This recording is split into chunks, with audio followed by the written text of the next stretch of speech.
So whenever you're ready, Mr. Chairman. You ready? We don't have any. No, the mic's ready.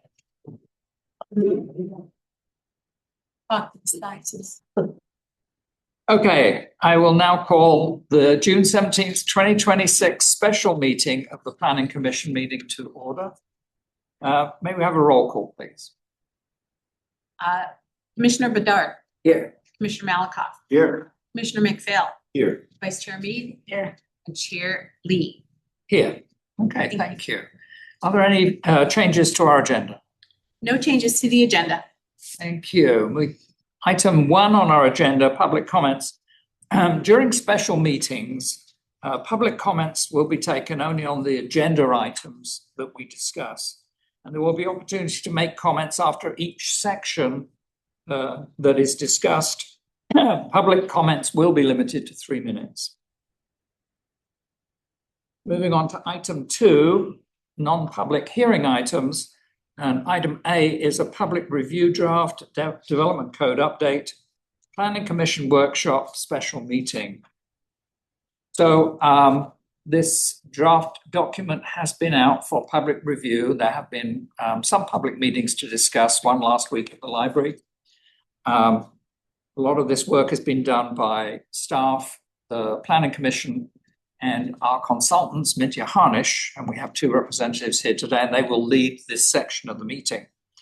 The purpose here is to review each of the divisions in the document in turn, and we'll try and take public comments at the end of each of those divisions so that the public has a chance to refer to them. There's quite a lot of detail in all of these sections. So I'm hoping that that we can keep up with comments.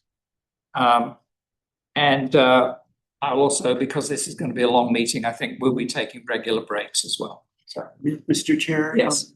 I noticed on the agenda, there's not a section for planning commissioner comments like we normally have. that's correct. So can we still get a chance to do that at the end of the meeting? I can make time for that. Okay, thank you. Okay.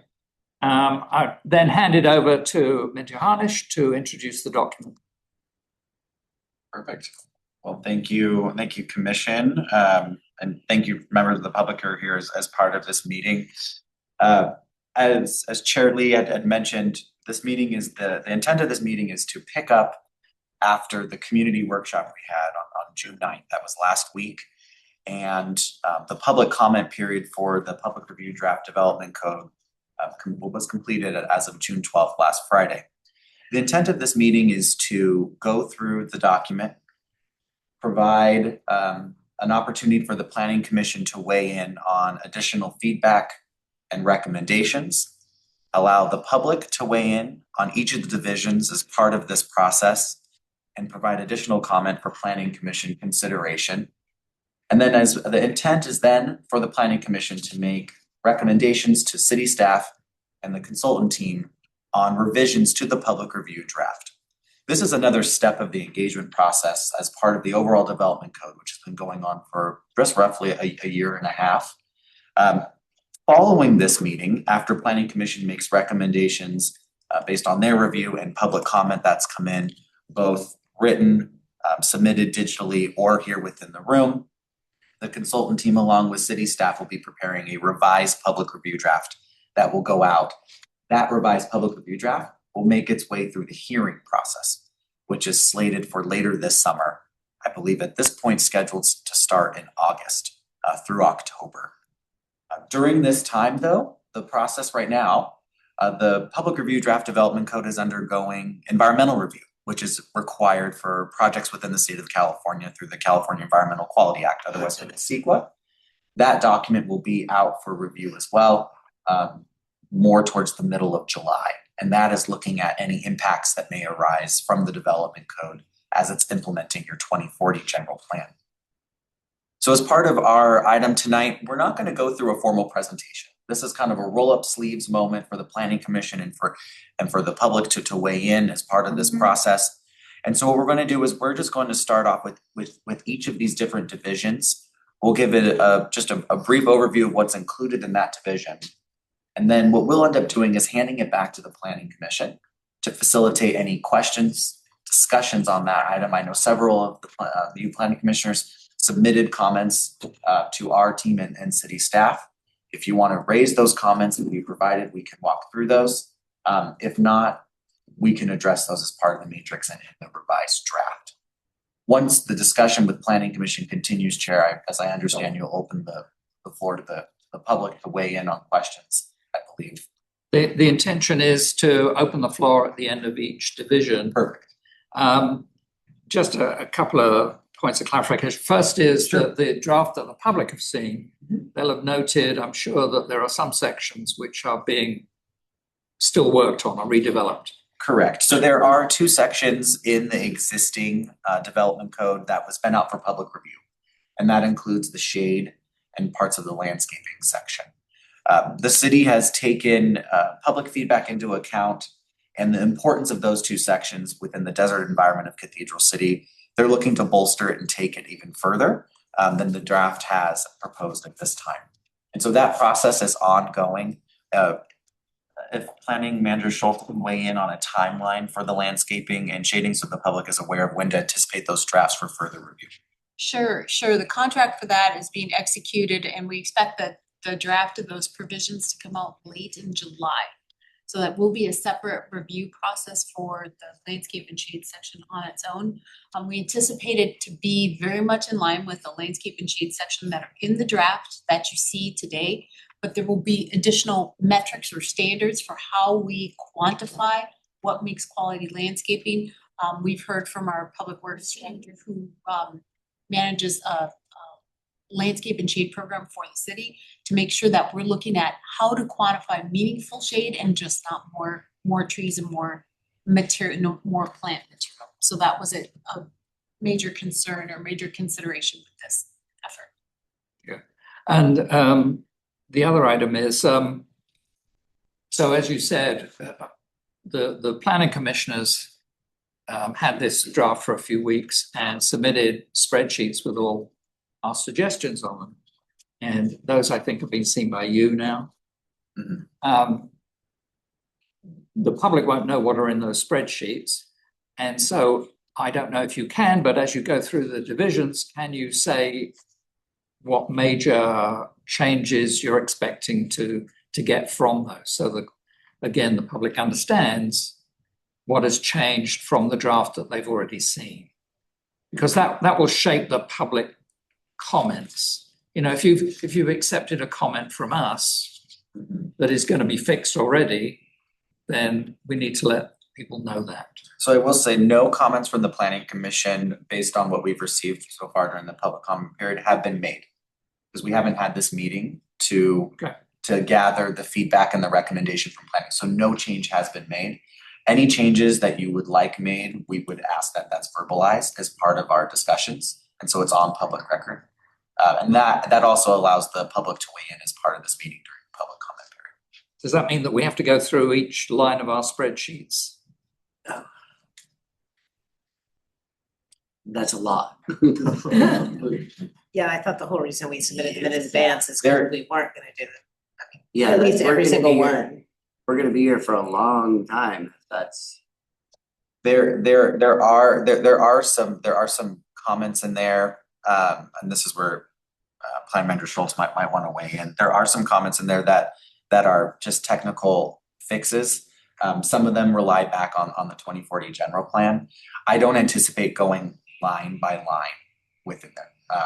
That could be 4 days with this material. Yes. I thought that this was, I mean, I want each commissioner to be able to give basic comments on the sections and everything, but I had imagined before this all changed, what this meeting was, that it was more for the public to give input than for us to re-review what we've already given to you. So this meeting is more for the public, is how I envisioned it. And just to clarify, so since this meeting was envisioned back in January, it's always been a planning commissioner workshop. The format was recently changed to formalize that to a fixed start date with a quorum and a fixed not necessarily a fixed end date, but to make sure that we had a forum through it so that there would be a organized way of taking public comments. Public comments were always part of that process, but this meeting has always been intended as a planning commission workshop. Well, no, I knew that, but what I'm saying is we have an avenue to deliver our comments to staff and to you. The public doesn't always have that, so I had, and maybe I thought how this should go, but that this meeting was for us to listen to what the public had to say and for the public to have a chance to voice their opinion, rather than for us to go line by line. Yeah, and I think if maybe we can add some clarity to that too. So last week we had a public open house that was attended by public, and there were some planning commissioners who were there as well. That's the general kind of forum that we have. That's one option. Then there's also the write-in, the DCU email, dcu@cathedralcity.gov email, where people can send their comments as well. Those have been summarized in your packet.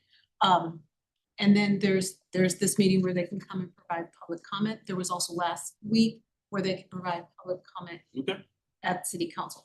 It isn't necessarily a meeting where there's going to be dialogue back and forth. There may be questions that get raised to the planning commission that the planning commission would like further expansion or discussion on, and those are things for you all to deliberate.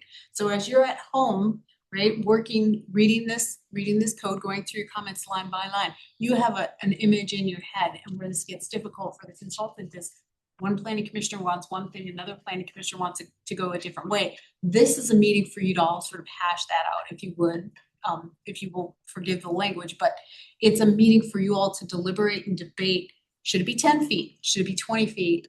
Maybe 15 is where that goes. And then at that point, you take public comment. Public comment gives you a thumbs up or thumbs down, and then you move from there. So that's how it's envisioned.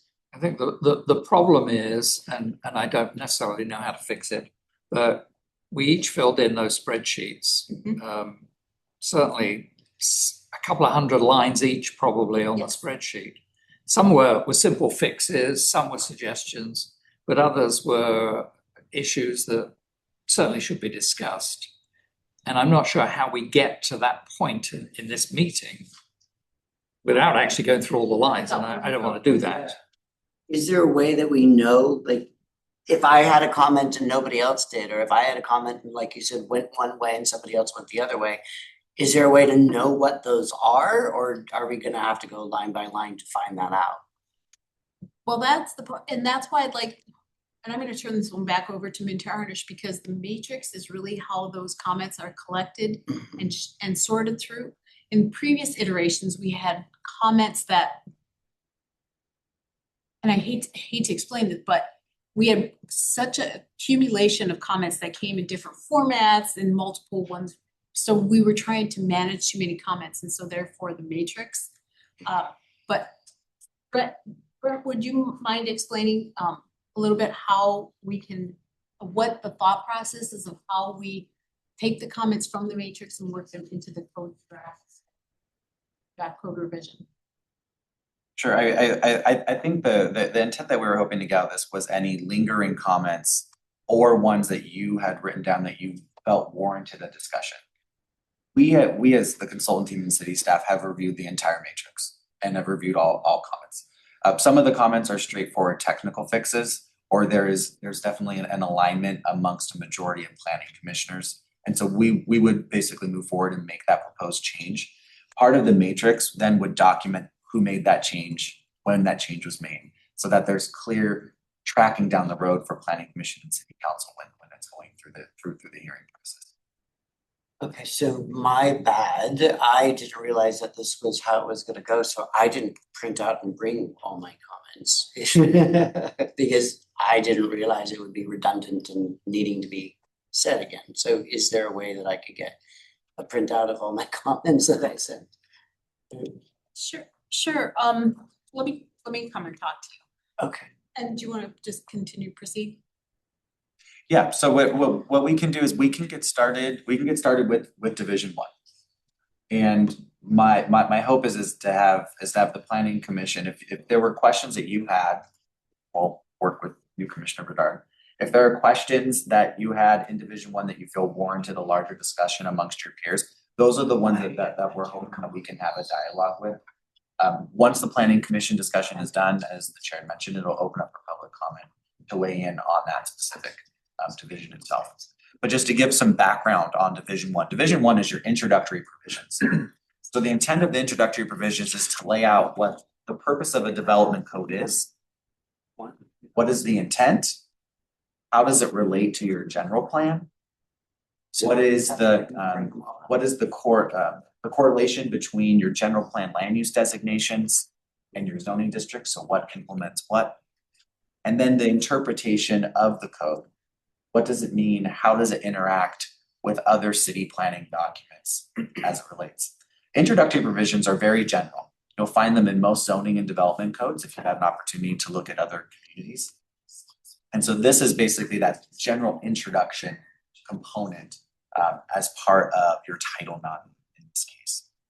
Michael, did you have anything to add for the introductory provisions? No, I think just the way that we would kind of look at it is very much of like that introduction chapter. What is going to be at least the upfront information that would be helpful for you to know before you start cracking into the actual regulation?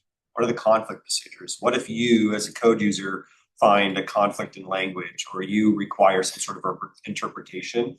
It's kind of lay out the procedures as to how someone can go to the planning division and say, hey, how do I get this interpreted? Or how do we overcome this conflict? So I would say it's very much introductory. The other item in here that I think is important in Division One is it ties that consistency with your general plan. The whole impetus of this project was for consistency and to put teeth behind the vision in your general plan. And what we want to do is we want to consistently show that and provide that correlation. And so in here, what you'll find is you'll find a consistency table of all of the zones, all of your zoning districts. And then you'll find the corresponding general plan. And within that, you'll see what densities are allowed in your general plan. And it creates this one-to-one crosswalk where someone, if they're looking at their general plan designation, can instantly take a look at then what are also all of the zones that implement it. So it's important to have that up front before you really go into the meat of the code itself. Okay, So Chair, I will hand it back to you on Division One, and we're here for any questions that you have. I know there's a lot of information in front of the commission. yeah, and we have 5 different sets of people that all will have different questions. So I have nothing for Division One, so you can skip over me. really? Yep. I have a whole page. I have nothing that warrants discussion. All right, so I'll make it easy. what I'm gonna say is I want to keep this as informal as we can. I'll ask people to step back if we start talking over each other, but I'm not gonna keep calling on commissioners individually for their questions. And I'll start with my first one because I can. So this is table 9.15-01. The zoning district classifications. And I didn't like this. I didn't like it because I'm not a fan of structured coding. And I understand this is now a common usage. But my problem with any structured coding, whatever it is that over time, the underlying code can change. For example, if we change DUAC for a specific zone, then we've got a zoning code which doesn't actually correspond to any real number. So we might go from 14.5 to 15 at some point. So my suggestion was that we would instead use code similar to RR. RR remains as resort residential. It doesn't have 6.9, which is the DUAC for RR. So we would go to things like, and I'm just suggesting sort of R-LD for low density. And not use these numbers because I think that's going to be confusing in the future. So to clarify, just so I can provide some context here. The zoning, there's a zoning district name and then there's a zoning district symbol. So for example, low density residential has a maximum dwelling units per acre of 4.5. So its symbol on the map is R 4.5. Right.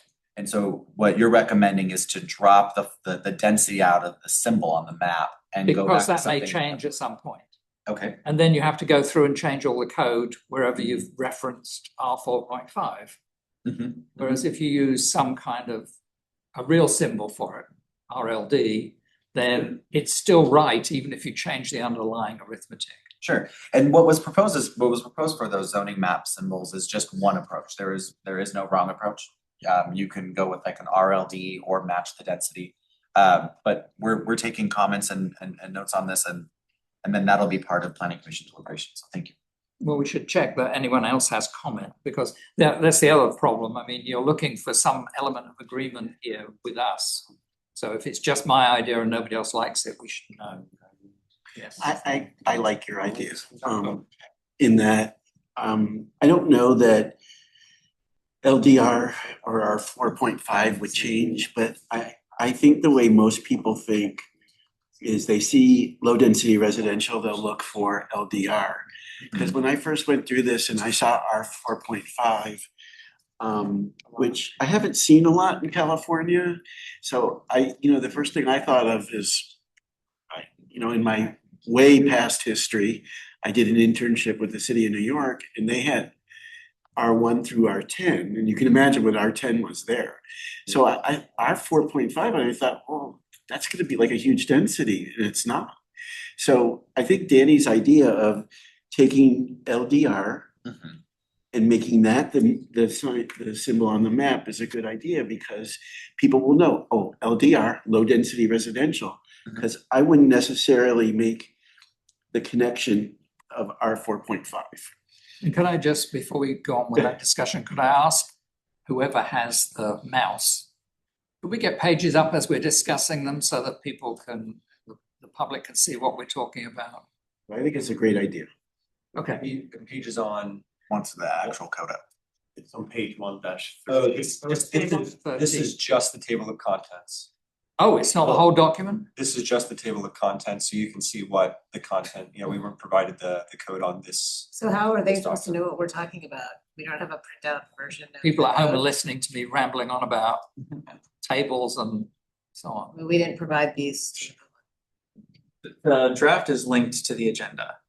So there's Yeah, the but I mean, 4-minute you right think now. anyone was gonna print this out to bring it? And the people in the room. Right, we can't, can we perhaps pull up the PDF of the draft? Yeah, it should be online, right?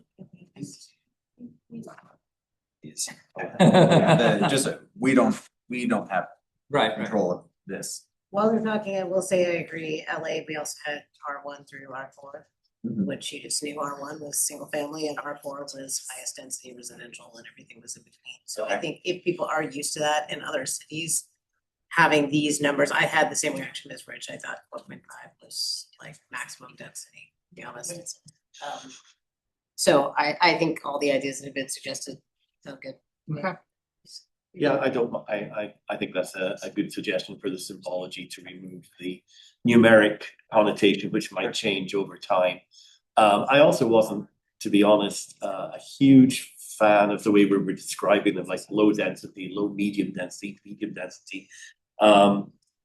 That's slightly subjective in some ways, and I also think that to the person in the street, people have a conception of single family, multifamily, and in the way we've defined things here, that definition is lost. So people will not instantly know we're talking about higher density, i.e. multifamily zoning. They don't see where that definition is, but that's pretty small potatoes. I'm quite happy with the chair's suggestion on this table otherwise.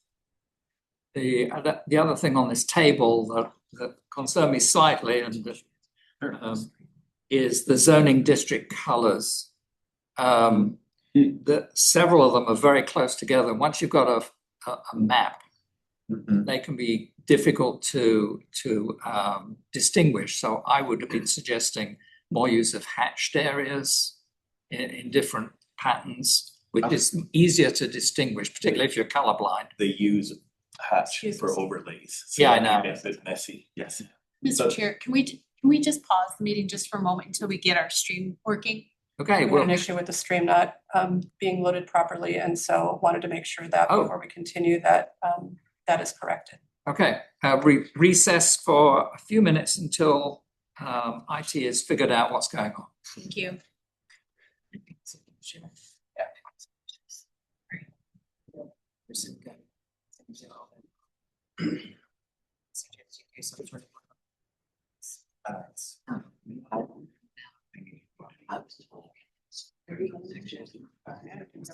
Cynthia?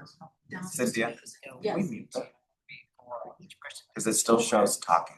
I have no. I wasn't planning Okay. to. I know, but I'm saying normally we Likewise, let, saying normally we let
Okay. We're getting the meeting unmuted now, or are you doing that from here, or are you? Oh, that will help a Okay. lot. So we're ready to go. Yeah. Thank you. Go ahead, my fault. We'll be right out and we'll report back. Were you saying, So I guess there was, and I think I need to wait till Brandon comes back, but Commissioner Bedard had a question, and I think just for the consultant to answer. Commissioner Bedard, we're started back up. Yeah, I was talking to Leland. So, I think there was a question that you had that, if you wanted to ask, that I know you asked Cynthia about, your comments. Well, I may be premature because they're discussing it right now, but I'm happy to say it out loud if that's needed. So wait till they come back then. Sure. Just so now we have the PDF up. This is the table that we were discussing. So I'll just go back to some earlier comments so we can see what the commissioners were talking about. So when it comes to symbology and the naming convention, as you'll see here, within these zones and the title and the symbology themselves, we use kind of an acronym R4.5.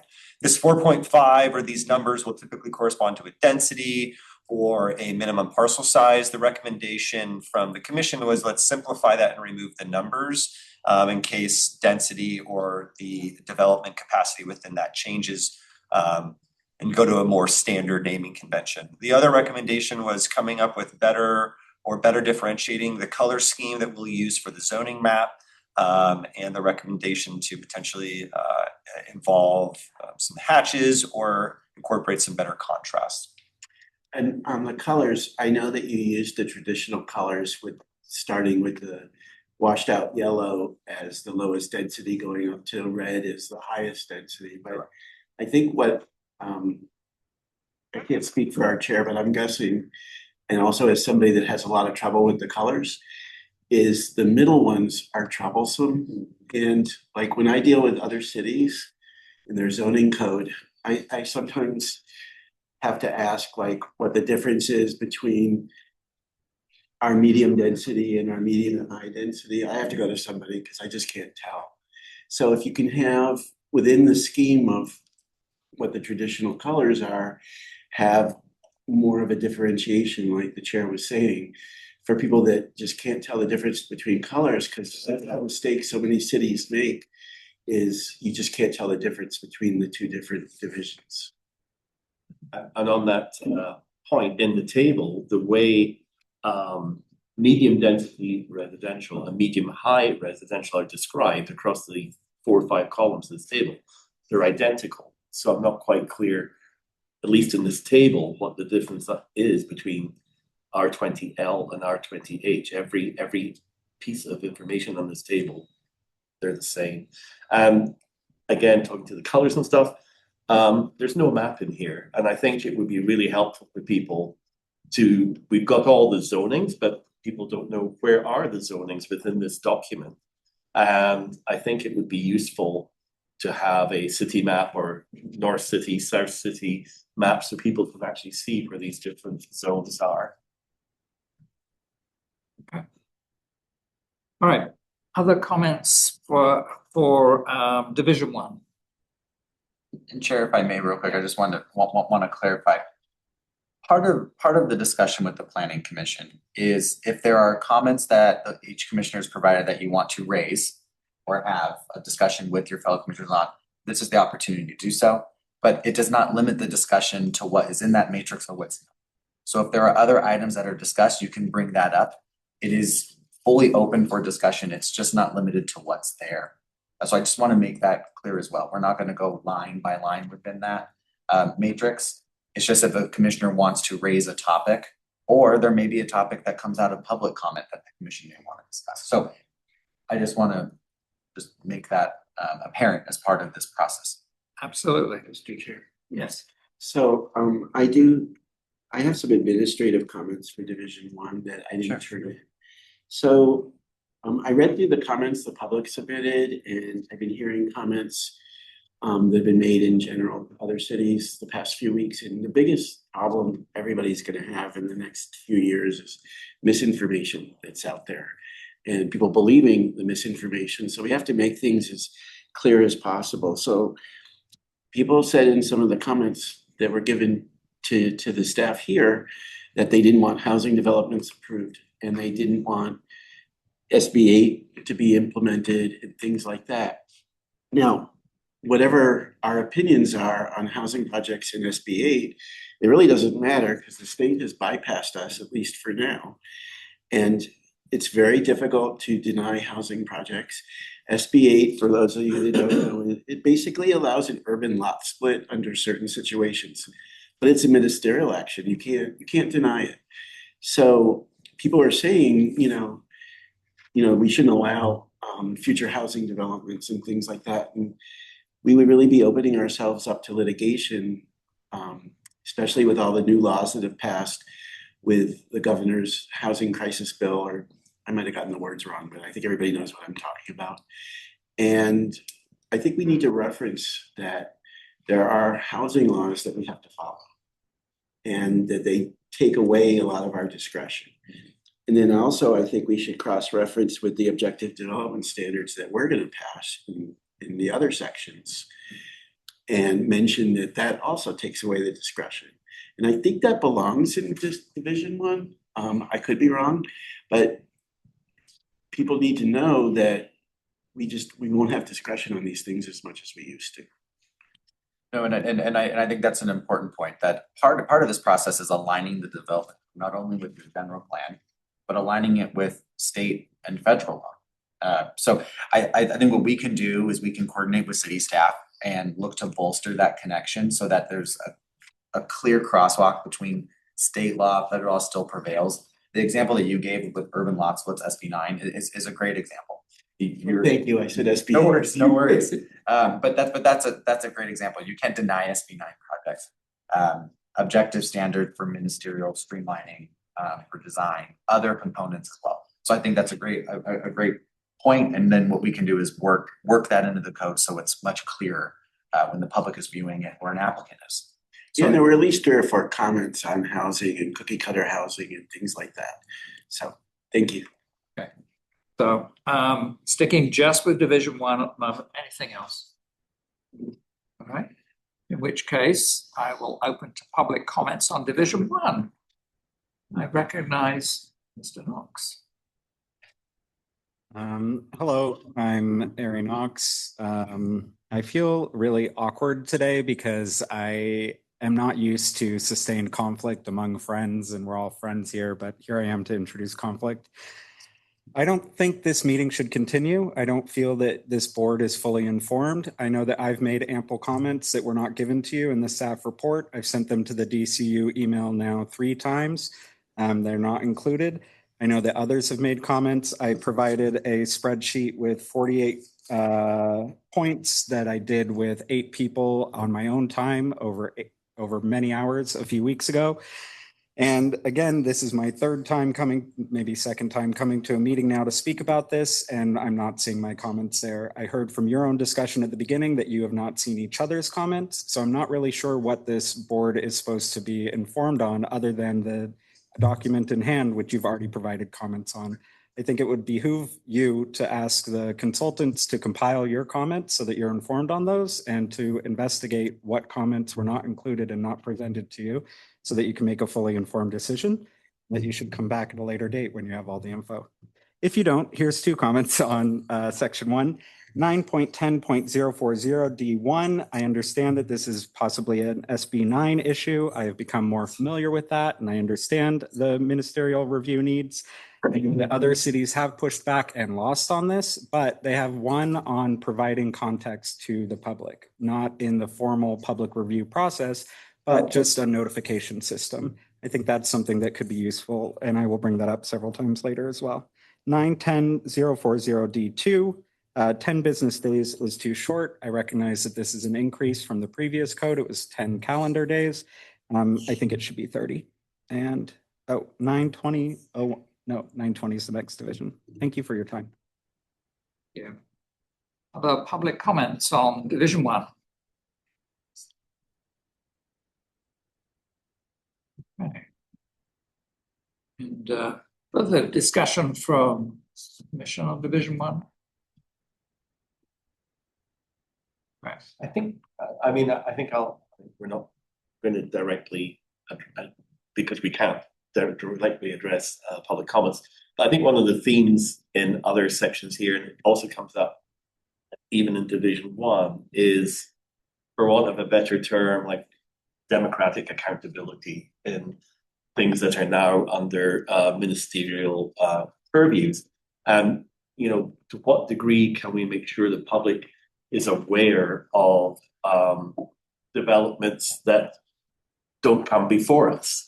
And it's a concern of mine. I don't know quite how we address it, but one of the comments I did have in Division 1 was in 905-020A9. It kind of speaks to that to a small degree, and it's a recurring theme in my other comments. 9A9, let me see. Okay, so that was ensure that service demands of new development will not exceed the capacities of existing infrastructure, basically. And my question was, now that all these housing developments are largely administratively determined, how will the public know that an analysis of the infrastructure has been undertaken through CEQA or staff to make sure that that number 9 is actually happening? If nothing's coming to us, how does the public know that we are looking at things like this? Okay. Before I move on, legal question. So my understanding, you may correct me, is that we can't, in public comments, we cannot go back to the member of public and have a discussion. However, in this workshop, we can then take that point and discuss with the consultants if there's some point of clarification. Right, there's no obligation to respond, but you can continue discussion. And this is a kind of a more informal setting. There's not going to be, formalized motions on each one of these line items. So it's not intended, open comment or public comment is not intended to be kind of a Q&A or back and forth, but you can continue discussion.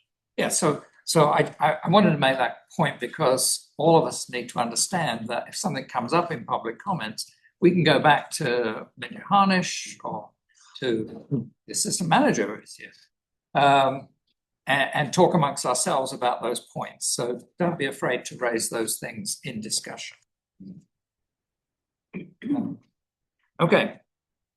Seeing no other, any other Can I things? just ask a point of clarification based on what you brought up? It's my understanding that anything that the state has decided as ministerial is exempt from CEQA. That's correct. Yeah, so there is no environmental review, there is no review of impacts, that is the whole point, is to try to streamline, to make things faster and easier. So I think that's important that the public understands that too.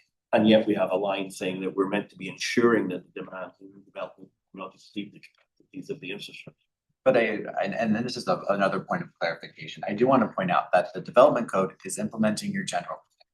So your general plan has land use designations throughout the city.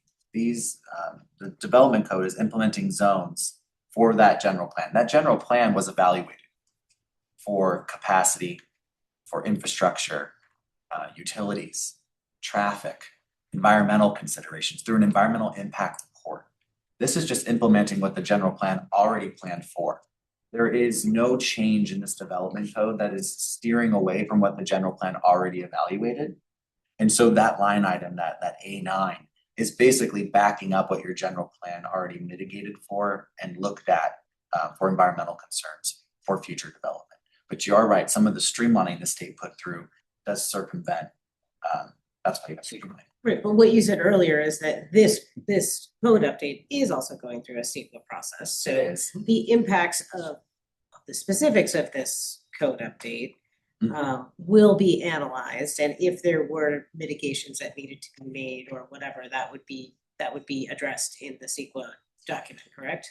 Yes, and our approach for this was to use your general plan's EIR as the basis for our environmental approach. So our approach is all of the changes that we're making so far, we're arguing have been envisioned and analyzed in the EIR for your general plan.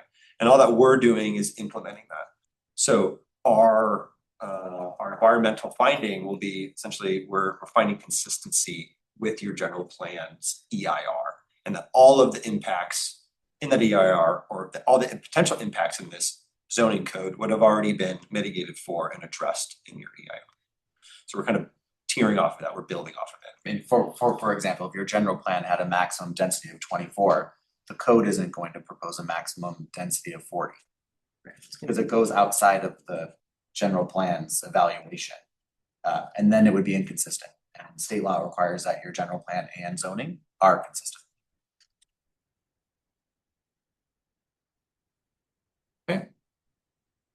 All right, we're done with Division 1.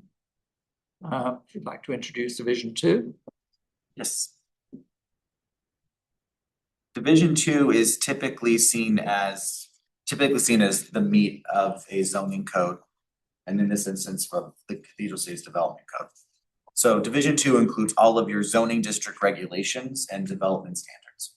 So when we had talked about in Division 1, that crosswalk table between the general plan and the zoning districts, this is where the description of each of those zoning district lies. For consistency purposes, it ties back to what that zoning district implements, and it provides a purpose statement for each zoning district within the city. What is the intent of it? What is the vision of that zoning district? And then within this section, it includes development standards and allowable land use tables. So when the public interacts with the zoning and development code, they typically want to know, what can I do on my property? Is it permitted by right? Do I need a permit? Do I need to go to front of the planning commission? So as part of this section, we outline each of the zoning districts, their uses that are allowed, and then what is the associated permit requirement for each of those different uses. Within the zoning district Division 2 section, we also include the development standards. So there's a development standard table applied where each zoning district has what is the square footage that's allowed, what is the setback, that is the separation from your property line. So what is the setback between structures, what is the allowable height, etc. All that information is provided within Division 2. Now, the way that we've broken up Division 2 is by typology and zoning districts. So for example, you'll see here on the screen, chapter 920 focuses just on your residential zones. So within that section, you have your residential zoning district purpose statements, the allowable land use table just for residential zones, what's permitted, what's conditionally permitted, and then the development standards for it. So forth as you move forward to chapter 925, all the way down to 945. Those are the groupings. So residential, commercial, mixed use, industrial, open space, etc. So that is what is included within this Division 2. We had received comments as part of the matrix from several commissioners, but I wanted to hand it back to the chair just to see if there are specific comments that commissioners want to raise that they include within their matrix for further discussion with the commission, or if there are additional items that you'd like to raise as part of this conversation. Thank you. Vice Chair, little timid So- hand there. Yes, so I want to harken back to something that Commissioner McPhail brought up in Division 1, which I had several questions about in Division 2, which was, why do we have medium and medium-high zones? They are exactly the Yes. same in terms of all things, and in fact, they both say that they map to the medium-high in the general plan, and low-medium maps to medium, so I couldn't see any reason for us to have both of these other than to confuse people. So the difference between them comes down to the development standards. That's the primary difference between those zones. It's the parcel size requirements, parcel width requirements. So the low and high, the high allows or the high requires larger property sizes in order to develop. So there's minimum parcel sizes. Yeah, but I'm not talking about high, I'm talking about medium and medium-high. Medium and medium-high seem to have the exact same development standards, and they both map to medium-high in the general plan. They do because they both implement the same general plan, so they both have the same density, which you're correct. The distinction between them comes down to the development standards. That's the only distinction between those two zoning districts. Should we note Not that seeing somewhere any in difference in- ENS? In So in the if you see here it's the orange. Michael has on the screen, the R20L, yes, the minimum parcel area okay, There's a difference between R20H and R20L. There's also a difference in minimum width. And the intent was that the R20H, it's more of a typology development standard. So in the R20L, the intent is to facilitate typologies of smaller lots, but individual lots that you can fit and still meet your density. So you're allowed to go down, if you can do it, to 22, which is very small. But if you could feasibly do it, the minimum standard would be 22. And so the idea there is that you would facilitate row homes, middle missing housing, parcels and typologies, or typologies on specific parcels. When you go to the R20H, that's envisioning more of a larger apartment complex typology. So we raise the minimum parcel area so that we're encouraging a larger structure. We increase some of the parcel widths to facilitate larger development, and then fluctuate some of the height so that the primary structure in the R20H can actually go up 5 more feet, so to 40 feet as opposed to 35 feet. So you're right, that's a wonderful observation. They are, for all intents and purposes, the same. They allow very similar uses. It's really the typology intent that the city is trying to get at. Can we make that clear then in The description. E and F where there is a description? Because I think most people are gonna look at that and then just assume they can use either. Cause there is no, and they're gonna skip over this chart, which has these slight distinctions. Yes, we can modify E and F Just make it, yeah, under something. section 920.010 to better clarify the distinction between them, that it comes down to development standards for technology. See development standards. Yeah, Like there you that, go. yeah. We Make can it really a obvious, modification. yeah. Right. In the same section, I was curious about how we chose some values for various things. For example, the floor area ratios in various locations, 0.8 or 1 or whatever. First of all, they seem a little low, particularly for a downtown area where you might want to build, say, mixed use with stores on the first floor and going up 3 floors of housing, maybe. So I don't want to try and decide what that number ought to be right now. That would be a difficult debate. But I would like to see us revisit those, because I'm not quite sure where they came from or why we set them so low. And I looked at density in other cities, and even for cities of our size, that floor area ratio is usually quite high for a downtown development. So Yes, and the floor area ratios are tied back to the general plan. So the general plan had floor area ratios that didn't envision a higher density or allowance of more structure, square footage on a property. And that's where the consistency comes in. So if the general plan envisioned, I'll just give an example, the floor area ratio of 0.5 in your commercial, for consistency, that's carried over. We don't modify it, because then it goes outside the general plan's vision, it goes outside the EIR, what was evaluated. Because essentially, when you increase that FAR, you're allowing more development to occur on the property, which the general plan didn't mitigate for. okay, so actually that's an area we're about to look at, suggestions where there may be things that need to change in the general plan. So that would be Right. part of that discussion. So when going through the feedback from the comments that we have in the matrix from some of the commissioners, going through that, we've noted that there are comments that ask about, well, can the density be higher? I do think the density is too low, or the FAR, or of the like. Some of those comments can't necessarily be addressed through the development code, because it would require the city and eventually planning commission and city council, if that was the route, to make a general plan amendment. To change that, then the CEQA would be associated with a general plan amendment.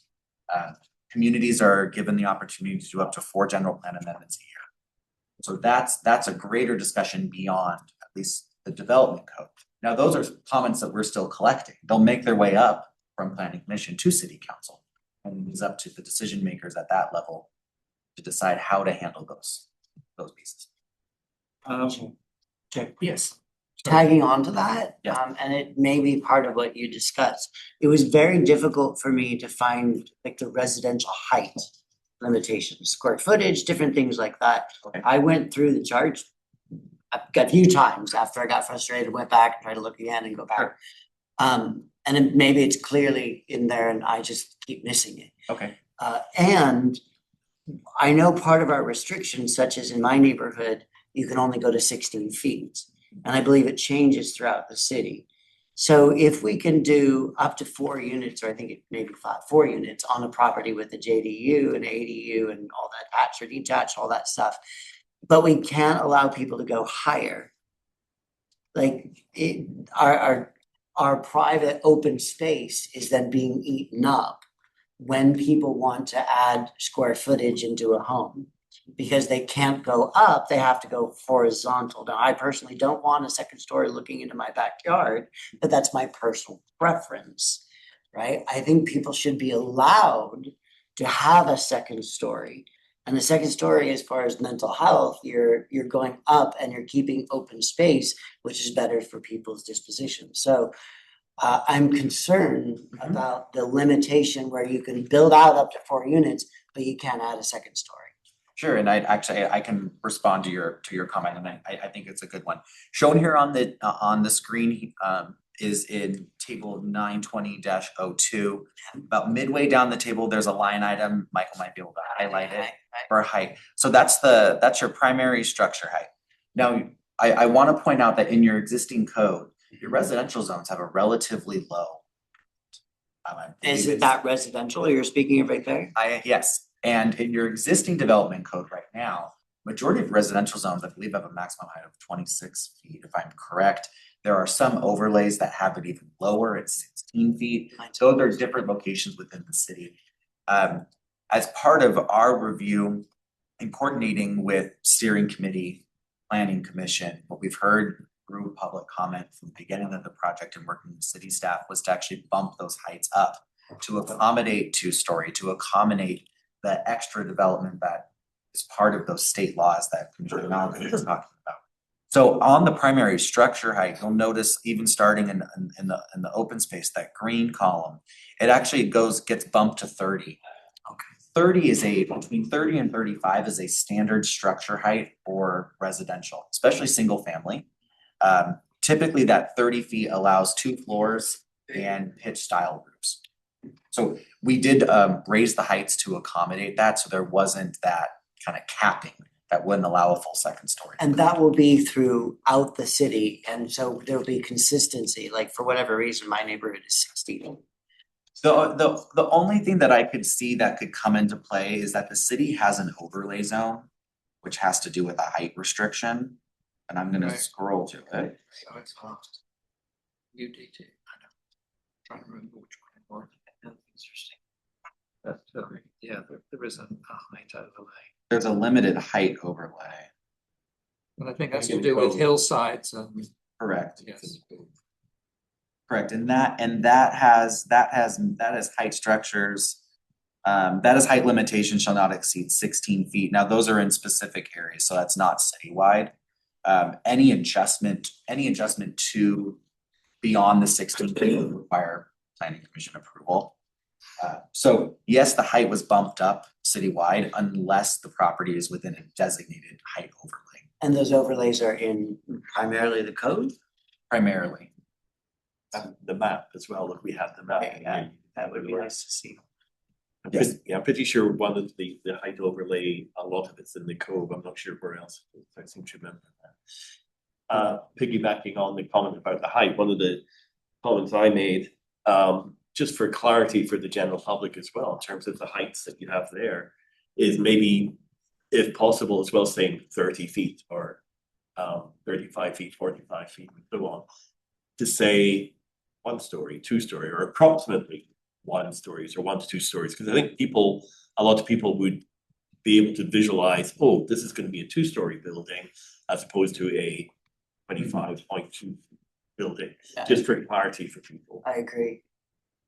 So our thought process for actually removing that was more of a best practice, because it actually ends up potentially limiting development potential So if we are specifying a maximum of 1 floor or 2 floor, then we are potentially not allowing a 3rd floor if we could find a creative solution through building code. I think this would be a place actually where something that, well, we've all asked for from time to time, is more diagrams. And, you could give an example page that showed a 30-foot building, which would be 2 stories and so on. So it doesn't imply that that's the only thing you can build to that height, but it gives a comparative height. Yeah, the height governs it, but you could say this is roughly equivalent to, and that doesn't necessarily say it must be. Sure. Yeah, because I think otherwise you end up in a situation like we had with Forest Lawn, where they were saying it was a 2-story structure, but really height-wise, it was closer to a 4-story bit more. structure. So you have to be careful with floors and heights, because they can be misleading. Let me piggyback even more on height here, but I'm looking at 2 things really, 9.25.040 and table 9.25-01, and they both reference there's a carve out, and I hate that term, and I don't like to see it in code, allowing for a very specific corner of the city to have a height limit of 68 feet. And that was clearly done, I think, to accommodate structures like the IMAX Theatre when that was built, which also happens to be 68 feet high. I don't think that we should have that kind of carve out in. I might not be popular, but I'm comfortable with having, say, a maximum height downtown of 65 feet if we want to build, multi-use buildings. If we want to build a hotel or something. And I'm not a fan of variances either. So I would rather see a higher maximum height in those areas. And if it's required, the IMAX would be non-conforming because it would be 68 feet. But I don't like the idea of building back into the code another carve out for a specific situation. And so part of that, the section you're referring to has to do with building height exceptions in the mixed use downtown. That is in your existing code now, and it was a carve out for the development to occur in this area to see actually what you're looking at right outside. So that was a carryover at the request of the city to pull in. I can understand some of the concerns you're saying. One way to get around that would be to apply a higher height, just zoning district wide within there. So it wouldn't just be for that one component. I would say instead of creating non-conforming issues, it would be better to have a maximum height either at that exception or slightly above. So it captures it. Otherwise, you're going to run into other non-conforming issues with developments that's already here. So that could be a recommendation of the commission to raise the height. What we have in there in the code right now in the draft public review code before you is a maximum height of 55 feet. And that is basically everywhere except for this particular spot. We're allowing, under variations, we're allowing a 20% adjustment if necessary. So, you could still get to 68 feet anyway. So let's just do it as the standard. So the one thing to consider, and I always like to have this devil's advocate piece here, is if you do raise the height, let's just say, for example.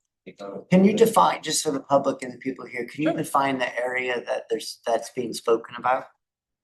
Yeah, the area is actually part of the Civic Center complex right outside of City Hall. So the intersection of East Palm Canyon Drive and West Buddy Rogers Avenue.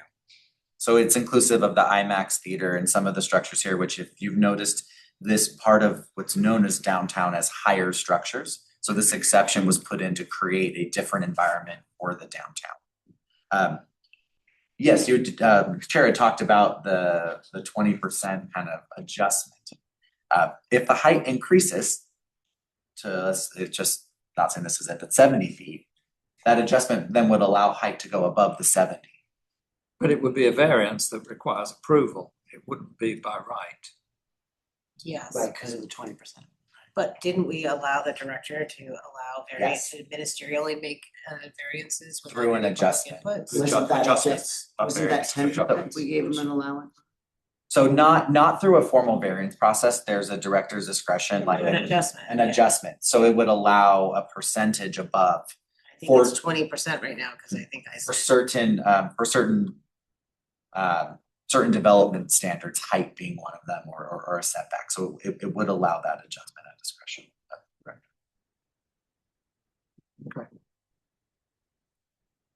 But I, Chair, I would like to know the commission's thoughts on the difference between just an exception for this location within the overall mixed use downtown zoning district height, or whether that should be applied universally across that district. So I would like to see it being more dense in this particular area.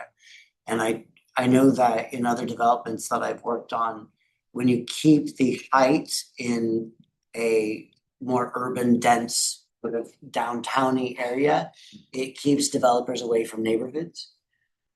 Because they have a weird place to go and a place to build within the city. So I would like it actually to go higher. And I know by right, especially if it's, you know, housing where they're getting a lot of, it's not the right word, adjustments, it's not credits.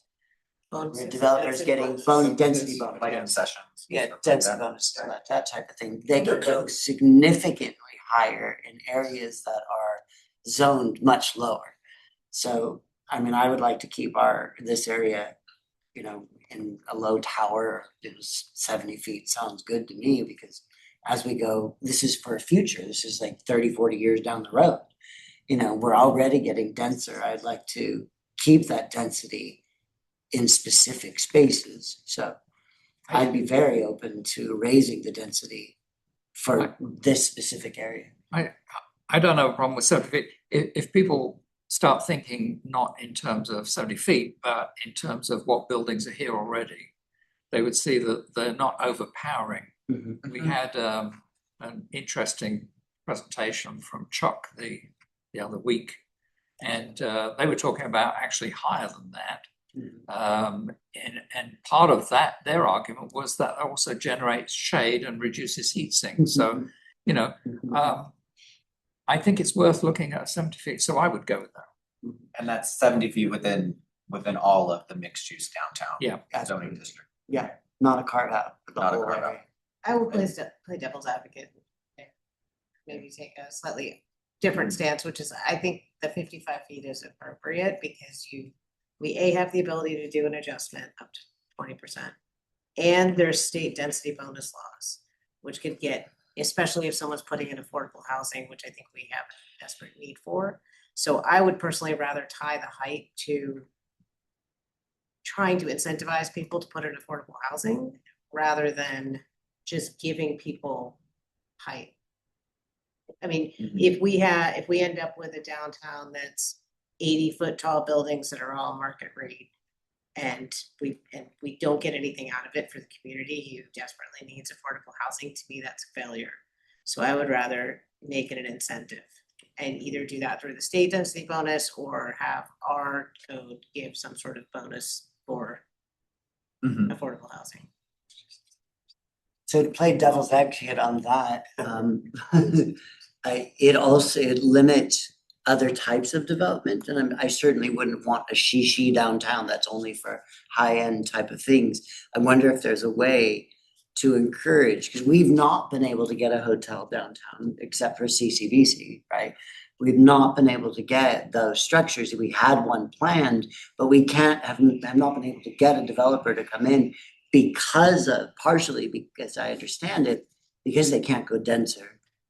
And when the cost is. But density is different than height, so we're just talking about height, Correct. right? So the floor area ratio, the FAR would have to change to go denser, and that's outlined in the general plan. I would say. So I think, I'm fine with You denser, heard me. but I guess I'm just trying to look out for what can we actually get out of it, since we know there's so much area to develop in downtown. This is prime real estate. It is great for mixed use, and to me, that calls for us trying to encourage, hey, we'll give you greater height Mhm. in exchange for a broader mix of housing. That would just be my. If I may, I know city staff separately is also working on a separate contract with creating a mixed use incentive overlay. So when staff is back in the room, it might be a perfect time to bring this up again to see what types of Yeah. incentives city staff is Yeah, and I thinking think within there- that mixed use zone, and we could then potentially come to an agreement on whether we increase height or we put it on the bookshelf for the incentive section. Yeah, I mean, and this is only downtown zoning, right? Correct. Because there was previously, there is some area in the North City that also has the higher, Yes, you are. but correct. it's a slightly different zone, correct? So just for education piece, there's a North City specific plan, which is north of the Right. 10. That has its own zoning districts. There are mixed use zoning districts as part of that specific plan. They have higher heights than what's projected here. And that's tied just to that area. Cause I mean, I think there used to be a downtown, not specific plan, but a design standards that was done like 20 years ago. And there's been some discussion about should downtown have its own specific plan? So then that makes me wonder how much do we want to build into this development code versus allowing a more overlay or specific plan to do that kind of more nitty gritty work? Yeah, I mean, if the city wanted to approach a specific plan at a future date, they could. That specific plan would supersede. This. And in Division 1, which we talked about, it discusses the relationship between specific plans and the general plan and the development code. All right, but I would think, Chair, if when staff is back to respond to the We can mixed use circle overlay, because what we would like to do is there are some varying ideas. We'd like to get some sort of consensus amongst, I don't know if legal wants to weigh in on consensus aspect of this, but I would like some consensus from the planning commission on how would that work? I think it's just an informal discussion. I mean, nothing's stopping you from taking a formal vote, but it sounded like there were maybe 3 in favor of the height change, but I'll We can do straw polls, can't we? We're not gonna be taking any votes on this today No. because nothing is binding here. This is a discussion. It is a discussion, but it will help influence where the next draft goes. And what I'm hearing are some kind of differing opinions. One is increase the height district wide.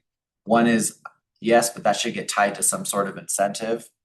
So when staff comes back and can explain that Okay. mixed use overlay We can process, loop I back do to wanna that. circle back. Okay.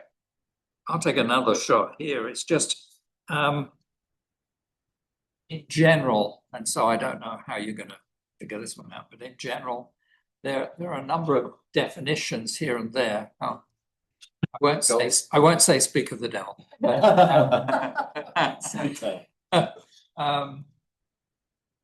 There are a number of places where we have things like this. 93501.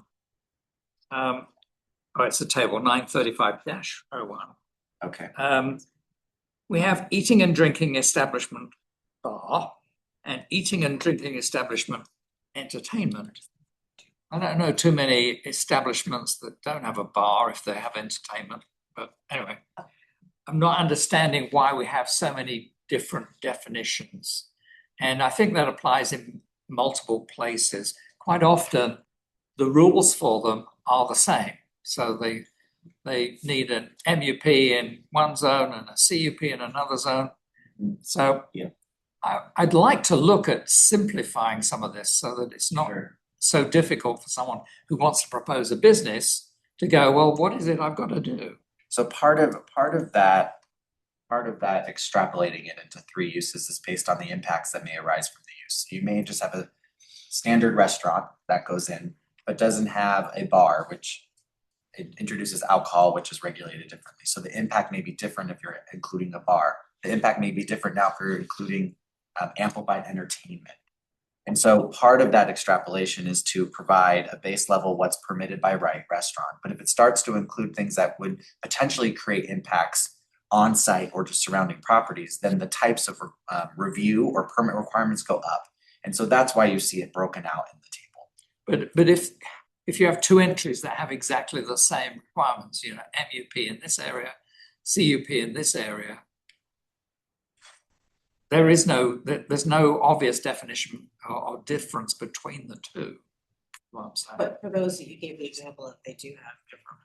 Yeah, in fact, but you know, One is a bar and one does. But I think what we can do is based on what you're discussing, we can go back with staff, and it's in the matrix as well. We can go back with staff and look at the uses that we have broken out to see if there is any ease of use for flexibility and consolidation, where the distinction between the impact may not be great enough to break it out, as you're mentioning. and it's again more of a general point, but I think wherever we differentiate between two types of business, we have to have a justification why we did that.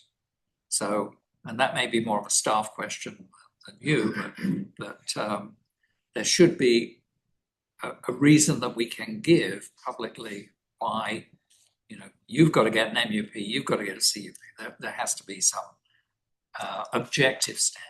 And typically for the example of eating and drinking establishment, the objective standard would be the inclusion of live entertainment is the trigger. So that's just one example that was pointed out.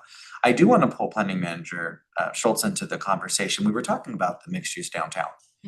And right now there's the carve out for what is right surrounding us right here, which is the 68 feet. There was a conversation amongst the planning commission of increasing the height so there's no carve out, so zoning district wide.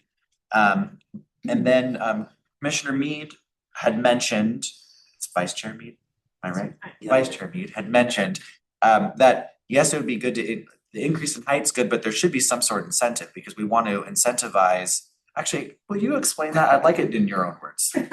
No, I just said if we're gonna give away additional height, I would like to see it tied to an incentive, made into an incentive to encourage more affordable housing.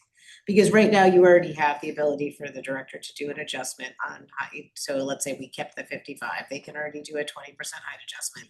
And you've got a state density bonus that allows them to go up even higher. So if we're gonna increase the baseline of that up 20 feet, I think we should be getting something for that rather than potentially just ending up with a lot of market rate or luxury apartment units downtown. And Which so, is prime real estate and there's plenty of room to build, so that and was. so I know that there's a separate process kind of building on what Vice Chair Mead is saying, where the city is looking at a mixed use incentive overlay.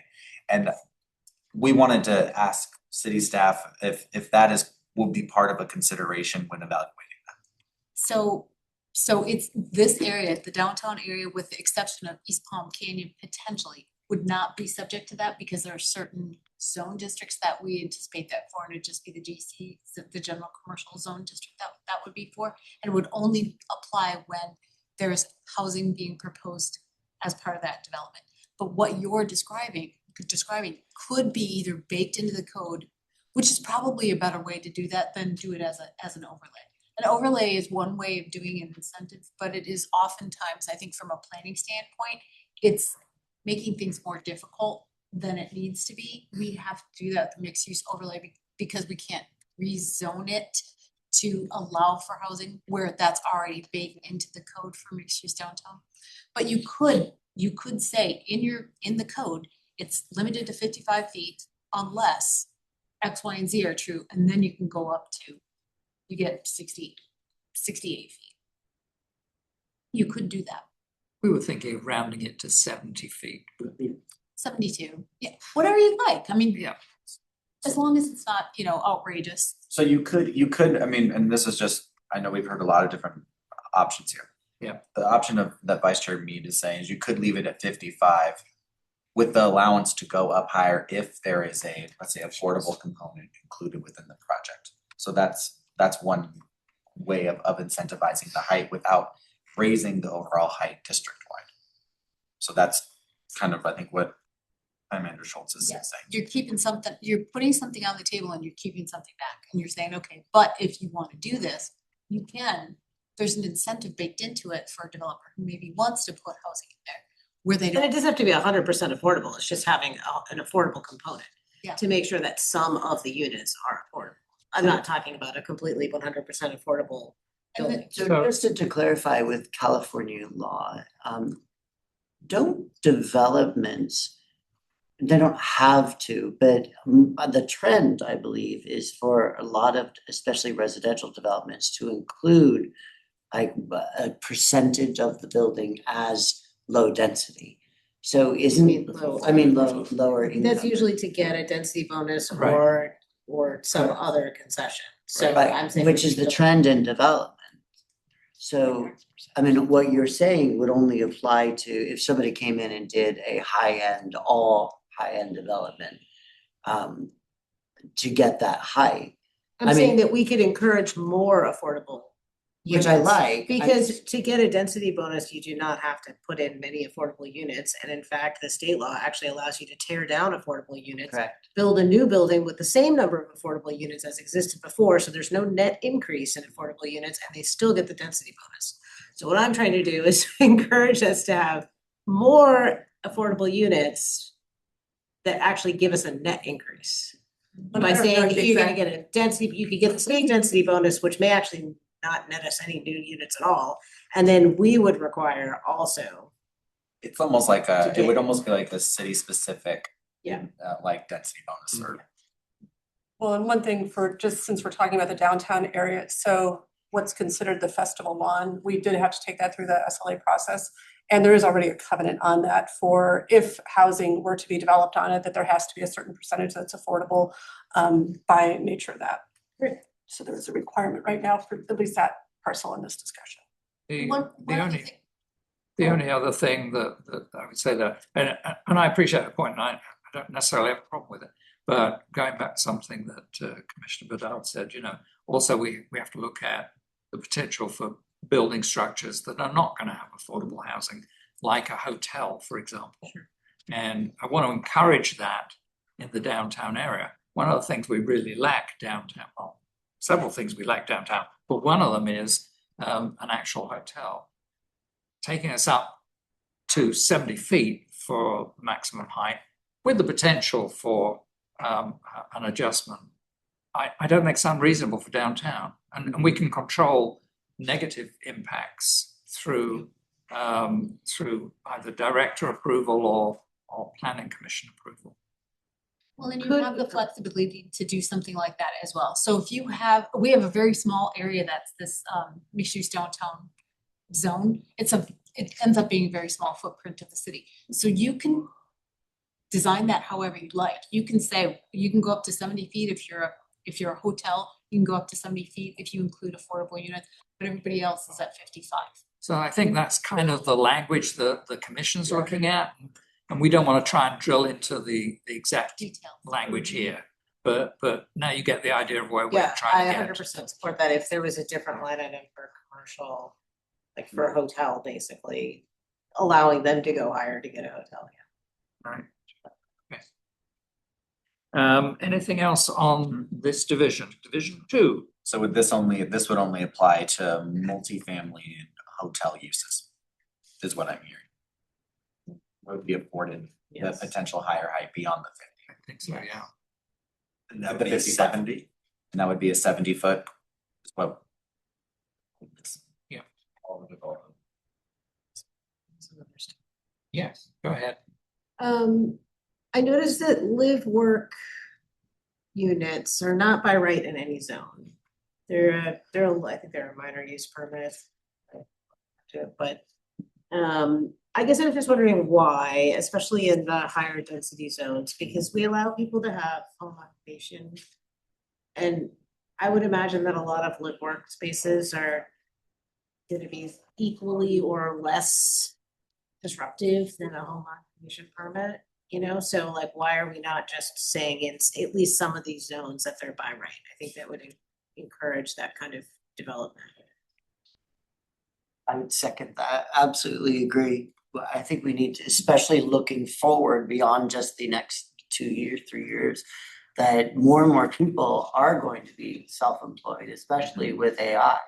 More and more people are gonna have to carve out their own individual business life world because so much is being done that is basic. So the special careers that are really specialized on very specific things are going to be growing. And by giving people the ability to work from their homes, especially with the cost of commercial rentals and stuff like that, I would want to expand that throughout our entire city. I would third that, if you could third something. Well, what about zones specifically? So are you envisioning live work being allowed by right in all zones or Thinking just of in more like the, commercial zones? no, I'm thinking in residential, like I know in Los Angeles, there were quite a few. It was kind of almost like a townhouse where one floor was basically an office and then the floor above, you had like a garage on the bottom. Middle floor was an office, the third floor was actual living space.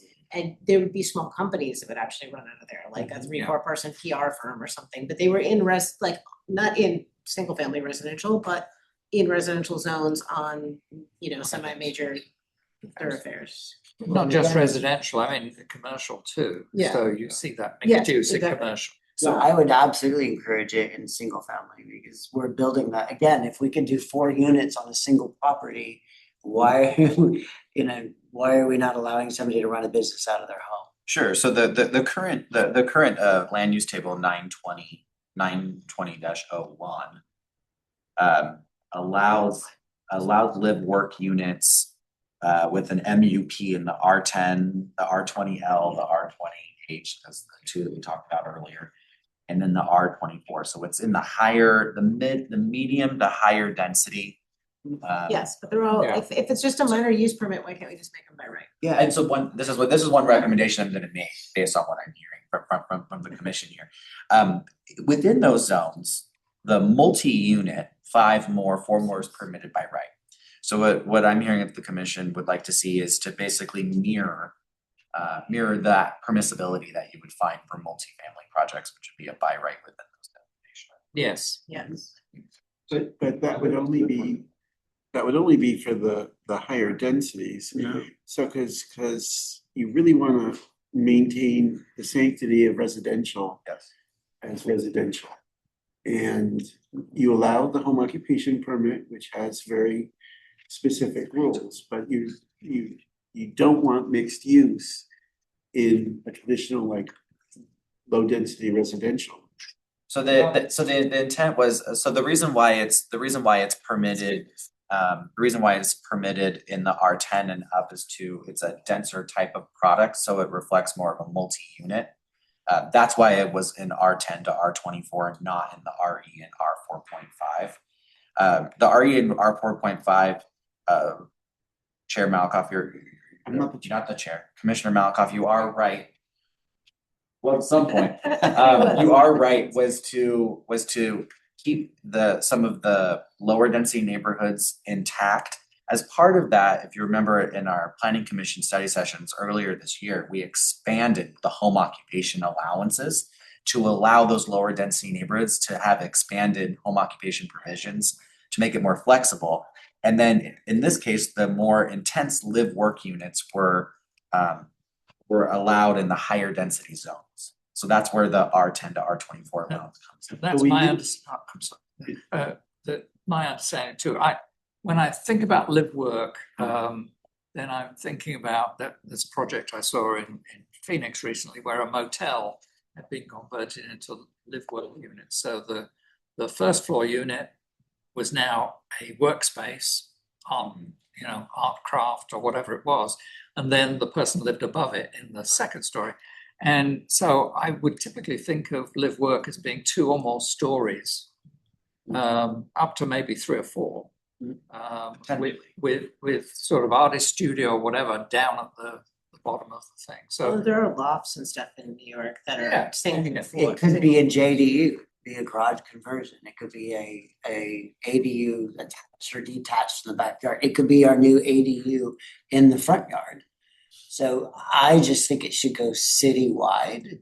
If we already have people's by right the ability to work from home, if they can already do 4 units or more on a property, But people the- already have home offices. The problem is that I think the home occupation permit rules, which we'll get to later, I think they restrict on some level right. where you can do your business. Like I noticed, and it's one of my comments actually, you can't store merchandise outside your home in an offsite, in another structure on your property. So things like that would make it hard. We'd have to then change those rules as A well. mixed use district could specifically have things that are more conducive to both business and people living there. And they've done that in a lot of the downtowns. They tried it in the La Quinta downtown, and they allow it, but the one time that it got built, it didn't work. But I don't think people were ready for it then. It was like 5 or 6 years ago. But I think that in the commercial districts, you can definitely have that flexibility. But in the residential districts, especially the lower density ones, you know, you need to maintain that sense of a residential district.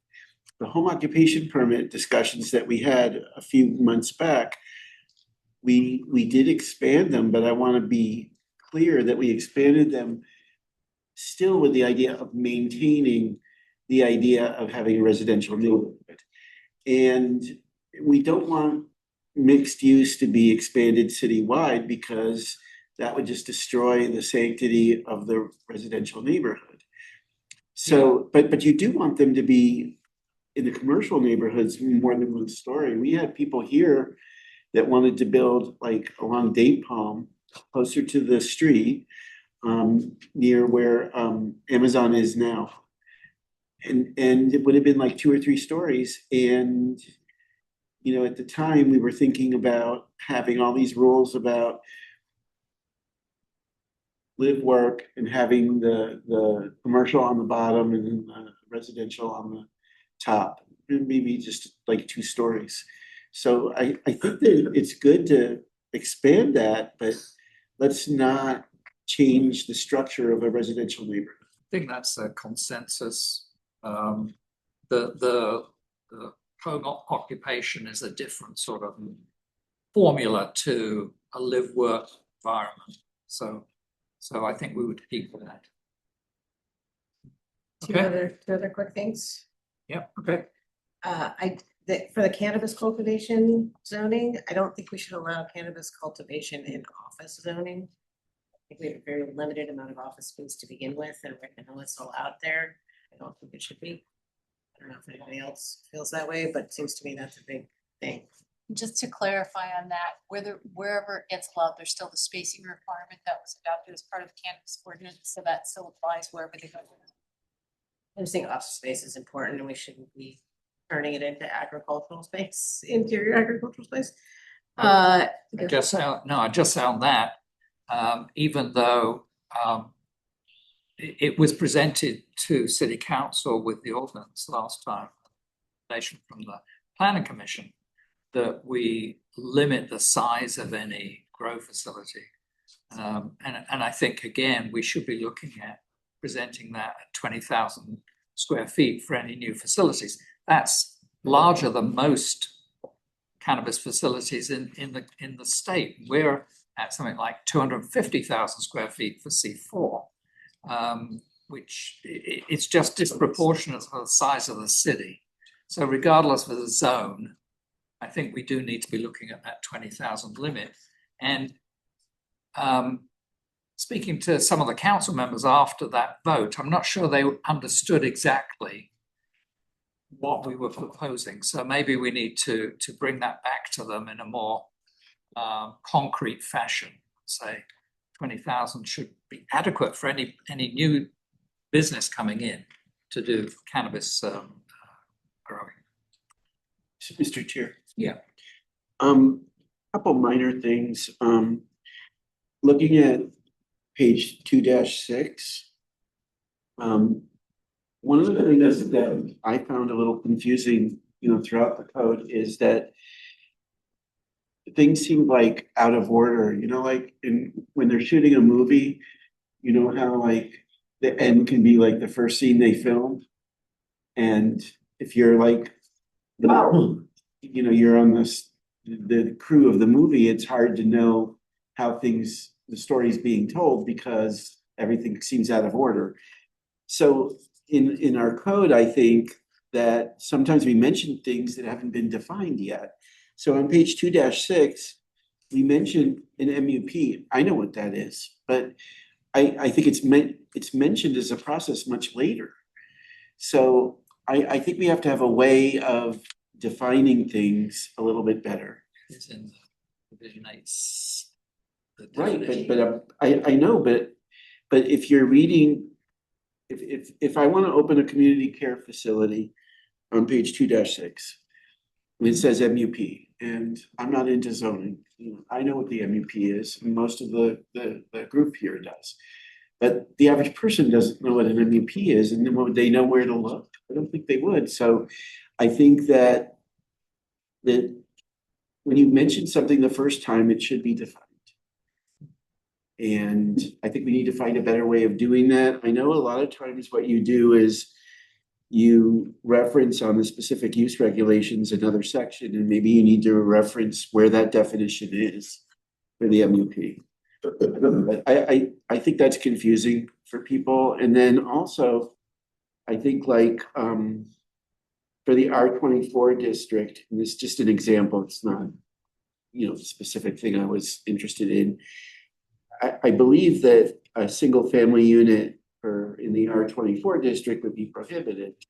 And maybe instead of a dash, you should have an X. Okay, so for two things.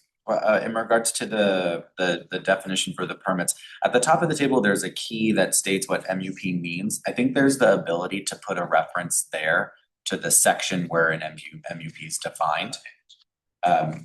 Rather than, I think, because if we list it, just to, when I'm visualizing this, if we list it down like specific use regulations, we'll have to list in every one of those line items, MUP, CUP, and it'll, would that work for the commission? If we did it in I think, well, I think, you know, like, I still like to look things up in books and things like that. Sure. And I'm trying to think more digitally, digitally. So, But what you could do is up here at the top of that table, have a hyperlink.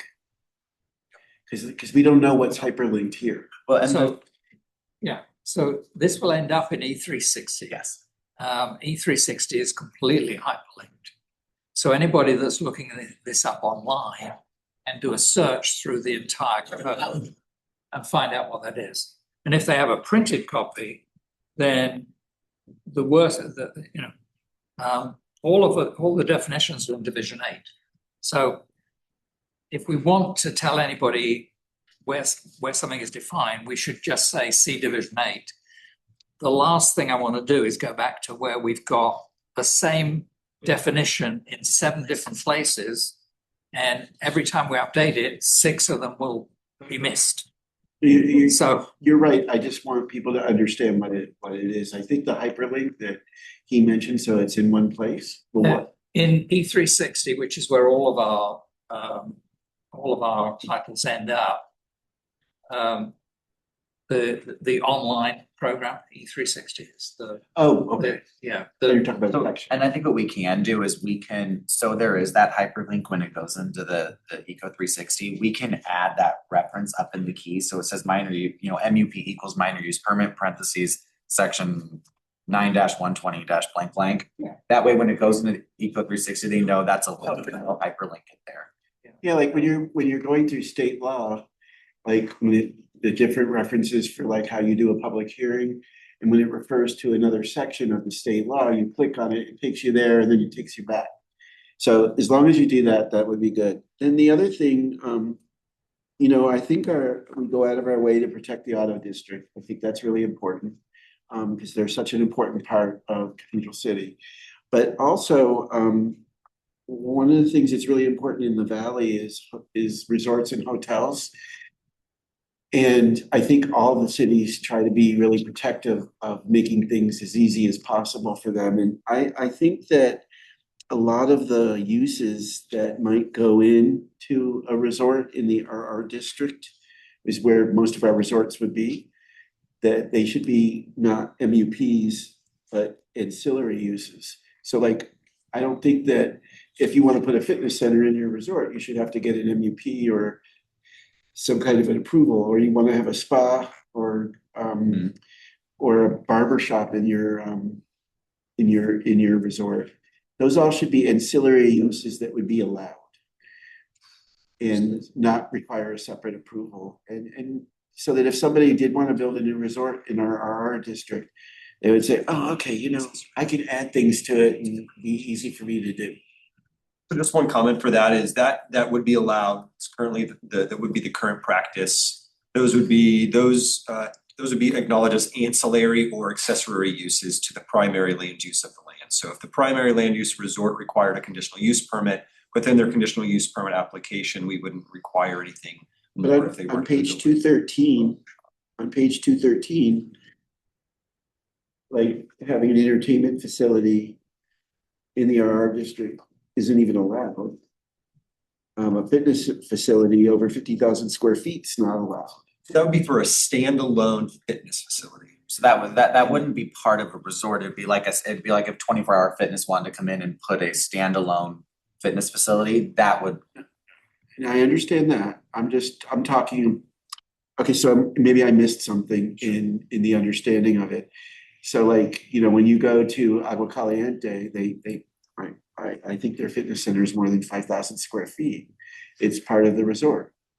So you're saying that wouldn't be an issue here? If in the RR district, if you're building a hotel and you have a fitness center that's more than 5,000 square feet, that's permitted. If it's ancillary and accessory to the primary land use, which would be the resort, it would be allowed. Okay, and it says that somewhere?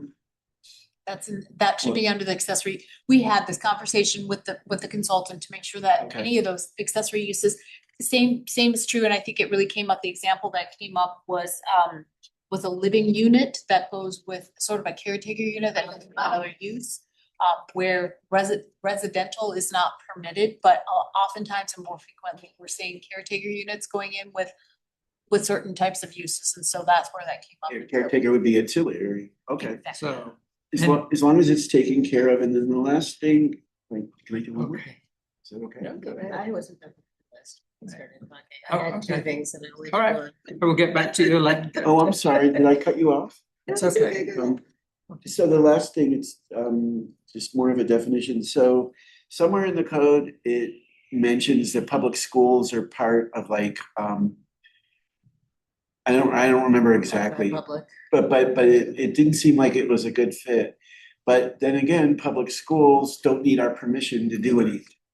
So I think in the past, public schools were part of a zoning code, even though it was understood that the school district could go in and put a public school in an R1 district if that's what they wanted to do. So so what's the best way to address or not address public schools? Because you address the private schools pretty well. Well, yeah, Yeah, and actually in the current code that we have doesn't address public schools either. It just addresses trade schools, VOTEC schools, those types of things, secondary schools and private schools. For that understanding that you're describing. And so it's not regulated here either. You would just regulate. well, one thing just to think about, maybe talk to our legal counsel, Brandon, I got your name right,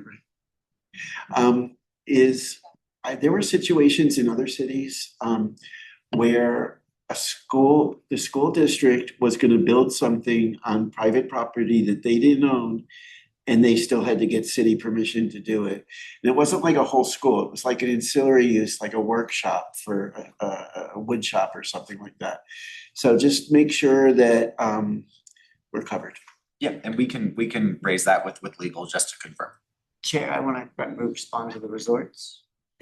Can I just get Sure. the vice chairs? No, he's responding to that particular thing. Oh, to We were this already one? discussing. To the resort? Yeah. Okay, go ahead. Okay, so just to clarify, I don't believe one of our oldest and biggest tax receivership, I guess, is in the R&R, and that's the CCBC. Mhm. Downtown. Yeah, it's downtown, but it's not in the RR, correct? So how does this affect them? Like, are we saying to them it's gonna be harder for you to actually do things? Because you're not in the RR, so by right you can't? No, not at all. It's just saying if you have a resort or a hotel use, and if you think of an example would be the Hampton Inn down the street has a gym in it and has an office working space. Those are accessory or ancillary to the resort. So those are allowed. That's in the RR district, isn't it? No. No, so whether the resort, and I know the resort question you're talking about, if it has a fitness center or something associated, that is allowed as an accessory or ancillary use, that's perfectly fine. So even though they're not in the designated district, it's still. Where resort is allowed as a land use, they're allowed all of these other accessory uses. So if you have a hotel and you wanna do an ancillary use in the hotel, you can do it without going through the city to Right. do. I a- just wanted to clarify. Yeah. Thank you. I think that there's confusion because you have a zoning district that is a resort Right. district. Exactly. That's where the confusion. That's Jen. I just wanted to go back beyond the cannabis cultivation, the data centers. Obviously, this is something we've heard Yes. a lot about from the public. It's been a hot topic valley-wide. I know it's in here, it's not by right. It's in here with a CUP and only in industrial zones. However, I mean, I think it seems pretty clear to me that there are locations that are appropriate for data centers, temperature-wise, water-wise. This is probably not one of them, the Coachella Valley. I don't know if do we have to list it here? I mean, if because it exists on the planet, and I mean, or can we just not list it at all and have it not be a permitted use in the city? Well, do you want to start that and then I can, or I I'm can, sure it will come Yeah. up in public comment, Yeah. so we can, We'll have a lot of public comments on that. We were just talking about this before, is that the concern with not listing it at all is that it can be somehow potentially, the potential is that it might be construed to be some other use. So we prefer to have it listed as a use and either it's prohibited or it's allowed with the conditional use permit and there are specific use standards or specific use standards in Division 4. Those specific use standards have not yet been drafted. So I think that would be the preferred method to go, because that way you have an avenue or basis, and then the planning, an avenue or basis to actually review it. And then with a conditional use permit, the planning commission and the city council as the appeal body have to go through a rigorous review of that proposal to make sure that, yes, we have the energy, yes, we have the water, yes, we have, we can determine that there are no so adverse impacts. I hear what you're saying. I'm proposing that we not allow it. I agree. so the recommendation is We to. did wanna do that, to not allow them, period, and maybe they're, I know some people have brought up, well, an office or a small company may have a small data center and maybe that's under a certain, That's not- width. yeah. Right, but I think when we're talking about large data processing centers that most people are talking about, if we did wanna restrict them, how would we list them in? I think And I you think can, that has to be explicit in the code, and that's what I was mentioning, is that to not include it in the code just leaves too much ambiguity in the Right. code, and I think members of the public would be like, well, where might they go if I was? So would we list it and literally just put dash where it's not? Exactly. Yes. So I guess I'm not understanding, is there a way to not, to list it and say, we do not want. Yeah, this? it would be listed, but it would just have no allowable zones. So it where would, could be. be listed in the table just with 2 dashes and that would just show prohibited. so, Maybe an X. Or an X depending on. If I'm you gonna change get the in a dashes minute. to X. So, wait a minute. So data centers, this is my computer science background, but data centers have had lots of different meanings. I think I sent the city manager a list of the different definitions that have been used for data centers. So it would be unwise, I think, to simply rule out data center because there's no standard definition of data center. What we're trying to rule out, There is one in our. there's a definition in our book, but it's not a standard definition by any means. But it's what So- we're saying it is. So what I'm saying is, in order to cover minor uses, we simply go the same way I was just talking about cannabis, and we say, you don't get one that's bigger than 20,000 square feet. There's nobody, no company that needs a 20,000 square foot data center for their own personal operations. The ones we're worried about, of course, are the 100,000, 200,000, 300,000 square foot. Standalone. So what we need to do is to come up with a definition that says, data centers up to this size are permitted because they're part of a company's operations. But anything bigger is just not permitted at all. And if I hear what you're saying, it's not just that it's certain size, but it's also embedded within an existing company somewhere, somehow.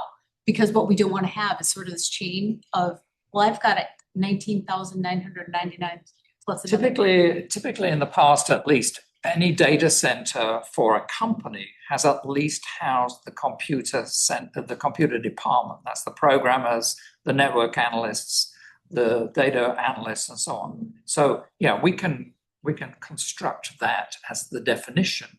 Once we have. Just like the ancillary uses we were That's talking what I- about yeah, with the resort, that's what I right? meant. It's an accessory use. There's a difference between a data center like in a hotel is like a place where there's a couple terminals and a printer. And that's not what we're That's talking. not a data center. That's not It's gotta be like an what we're office. You gotta go to the definition. No. So I think that, you know, like I said at the beginning of the meeting, there's a lot of misinformation going around the valley, and on data centers there is too. I think that there's still a lot of unknowns with data centers as to what the environmental impacts are. But I also know that I think it would be unwise to just not mention it or just to prohibit it outright. But one thing you can do if you want to prevent them from going in is you give them standards that just don't, that a standard that they wouldn't be able to meet. So the judge would look at, well, you're just saying they can't go there. You have no reasons why they couldn't go there. And they would say, well, your zoning code is invalidated, and they would win the lawsuit. So what you can do is say, okay, our data center has to meet minimum standards. And we're talking about the big ones that use all the water and have all the power and all those things. So you say that like they have to go on a minimum size 20-acre lot. That's just one aspect of it, but that would probably hinder them from going anywhere in Cathedral City. I think just limiting the size to a regular office size data center should be sufficient. I mean, Like 5,000. legal could tell us, Like 5,000 square feet, are you saying, or like what are you saying? I'm saying no more than 20,000, but in fact, most data centers for corporations now are a lot smaller than 20,000 square But feet. you're talking about like a data center where you go and there's like just computers and That's things like exactly that. what a data center is. But I'm not, that's not what I'm Could be talking a server about. farm. That's Yeah, not what server we're talking farm. about. We're That's not what we're talking standalone. about. We're These talking would be about- just standalone data centers, not the kind in a hotel, not the kind that are accessory to a business. Right. Yeah, we're talking about a data center that's it might be part of something else, but it's an independent facility that provides Yes. the artificial intelligence and the power to use the computer equipment that people are trying to use now.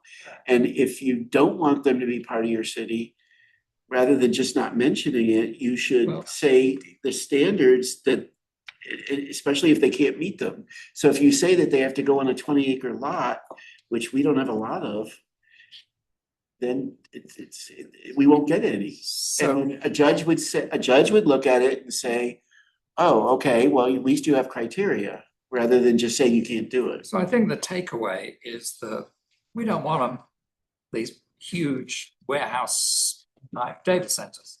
But we don't want to stop businesses from having data centers, which they need for their company. So I think you can work with that wording.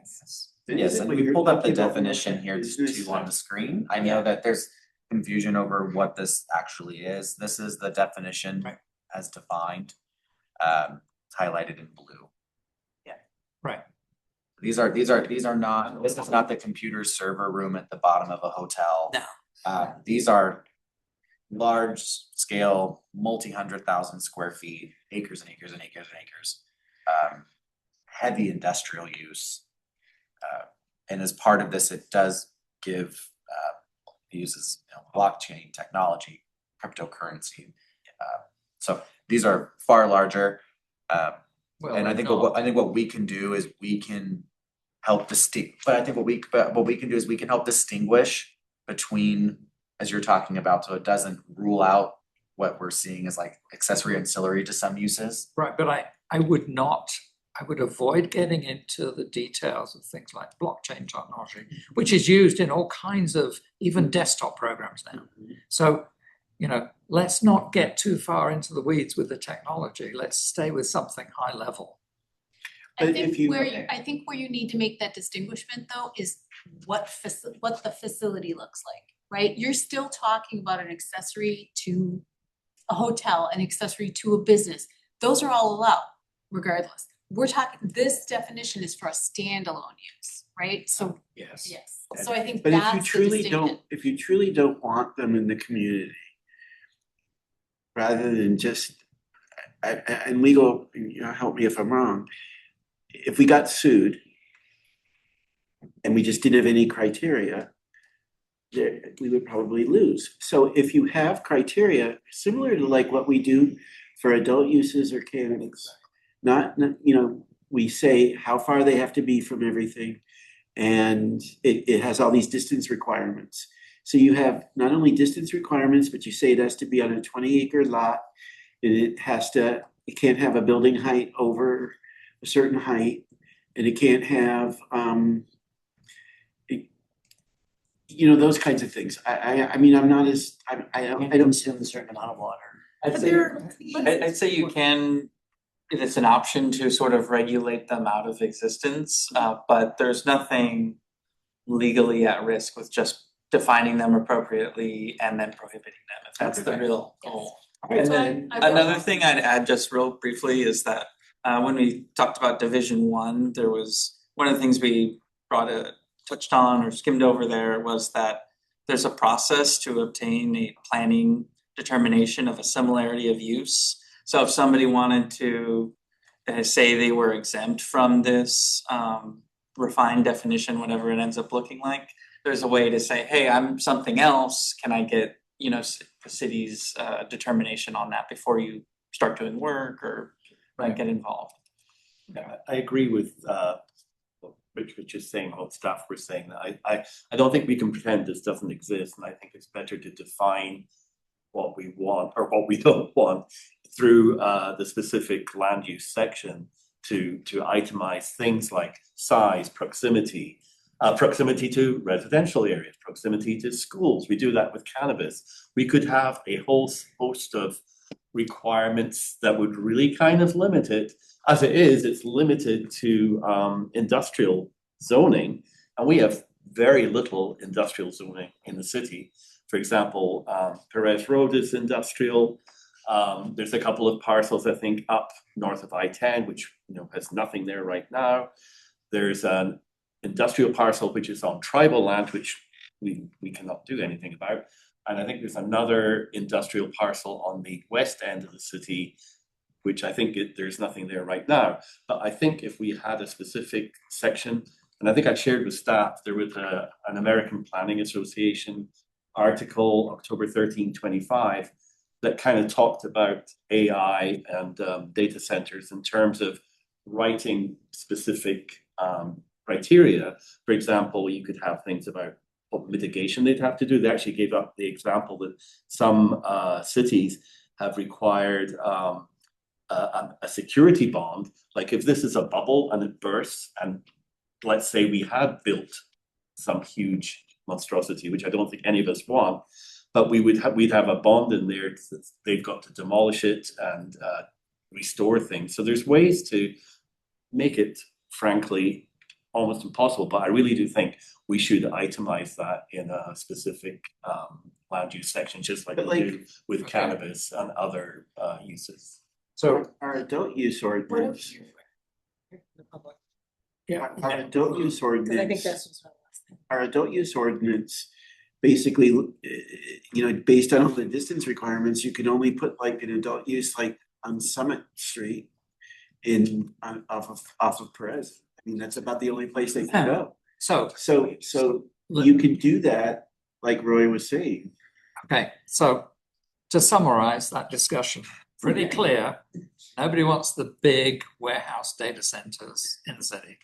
And so your homework is to figure out the definition of the rules that would make sure that that doesn't happen. So, But that wouldn't be through an outright prohibition, it would be through standards that make it unachievable. Right. Yes. Which doesn't, to me, doesn't. But make any isn't sense. that Why are we gonna go Say we to, don't not need do that? So that's where, that that's where I'm seems trying to. discriminatory and that seems like someone could sue over You that. are, and that's what I would like to get clarification from legal. I think the problem is with the example of sexually oriented businesses is the reason that they put, and cannabis, the same thing. They put a lot of restrictions on those to limit where they go, but they cannot put so many restrictions so as to prohibit it. You can prohibit it outright and be clear that way, but you cannot, am I correct in this? I mean, maybe there's, Well, there's, with adult businesses, there's a First Amendment expressive element that makes it so you can't. alright, maybe cannabis is a better example, but the point is that the city is not supposed to put such standards on something so as to zone it out of existence by the standard. If we don't want something, the best way to do that is to say we have a prohibition on it. I mean, that's, I agree, I think you could potentially give someone the ammo to make an arbitrary and capricious argument that the standard is unreasonable, but I don't know if that'd be successful, but you just sort of open the door to a challenge, whereas the prohibition is more clear. clean. Prohibition is a clean outright statement of we don't allow these here. So are you saying that, like, Rancho Mirage doesn't give any reason that they prohibit cannabis, they just do? Yes. And there's there's nothing like what I was talking about in Well- Rancho Mirage. And nobody's challenged it, or are you saying that we could do something like that, just no data centers? Cannabis isn't a good comparator because there is express authority in state law to ban. But, under just general zoning laws, cities are free to regulate or ban land uses that don't have a First Amendment or other statutory problem. If it's not a protected use in that matter. Right. There would be no issue with prohibiting data centers. Without any explanation as to why. Correct. So is the direction that the group is giving is that we should just do an outright prohibition without any reason? Absolutely. Just so long as we have a definition. Of what that is, Of what yeah. we're banning. That's an because airtight one that can't be manipulated. if you go to such a detailed definition and somebody says, well, we don't have crypto, so we don't fall in your definition. It needs to be high enough and tight enough to ensure that it's bulletproof. I think because the technology changes so quickly too, Yes. that you're wanting something that really defines that sort of totality of what it could be versus what exists today that Well, yeah. years from now might be different. I think that was kind of the intent of our definition, so we provide, what we're feeling is what is the use of the land, and then it's followed by the illustrative examples, including crypto mining. Including but not limited to. So For example, Yeah, so that first sentence is the first sentence of that definition is trying to capture that overarching combination. The second part of it is providing that if someone goes, well, what could it be? Well, it could be this, but yes, there is that out language, but not limited to. It's giving some sort of example to it, but it's not restricting to just that. But I think the direction that I'm hearing, just to clarify with the commission here, is recommending a prohibition on data processing centers with a clear definition that allows for that all-encompassing piece, but also recognizes the ancillary concern about if it's tied to an existing use and it's on a smaller scale. I think what we can do is discuss internally between city staff administration, and it can bring legal into it when we're looking at that definition and how that would work. Thank you. Does anyone else? Do we have any other identified land use in any of these tables where it's dash? Michael? so the intent of this code, we're kind of introducing a new scheme. The intent is really, this is supposed to be a permissive zoning code, so any use not listed is essentially not allowed.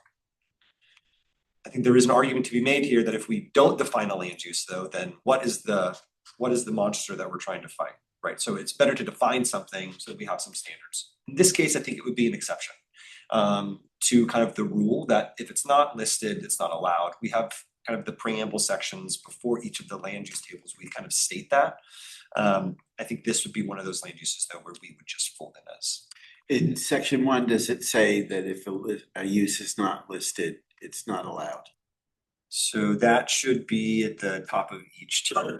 Yes, so it's on page 59. But I also think we just need to be careful, you know, when the way technology is changing these days, it's like in 5 years, this whole discussion could be moot.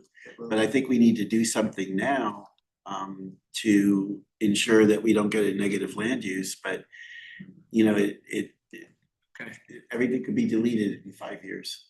So I think staff and consultants have direction or suggestions, recommendations for us.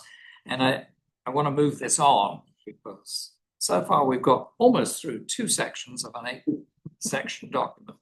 And we haven't started any of the big sections yet. Can we do So- public comment for this Yes, and then take a break? Yeah, Break. that's exactly where I'm going. So, no other comments on Division 2 from the Commission? In which case I move to public comments. Anyone wishing to speak from the public? Yes. My name is Brian Boyer Hoffman. Thank you guys for all meeting here. I will say first that you guys are very smart and I really like hearing about all your opinions on all the topics that we're going over. I really wish that there was more time to give to each division. I mean, I would love to see Planning Commission back and forth and really think they're so knowledgeable. There's so much of a resource for this document.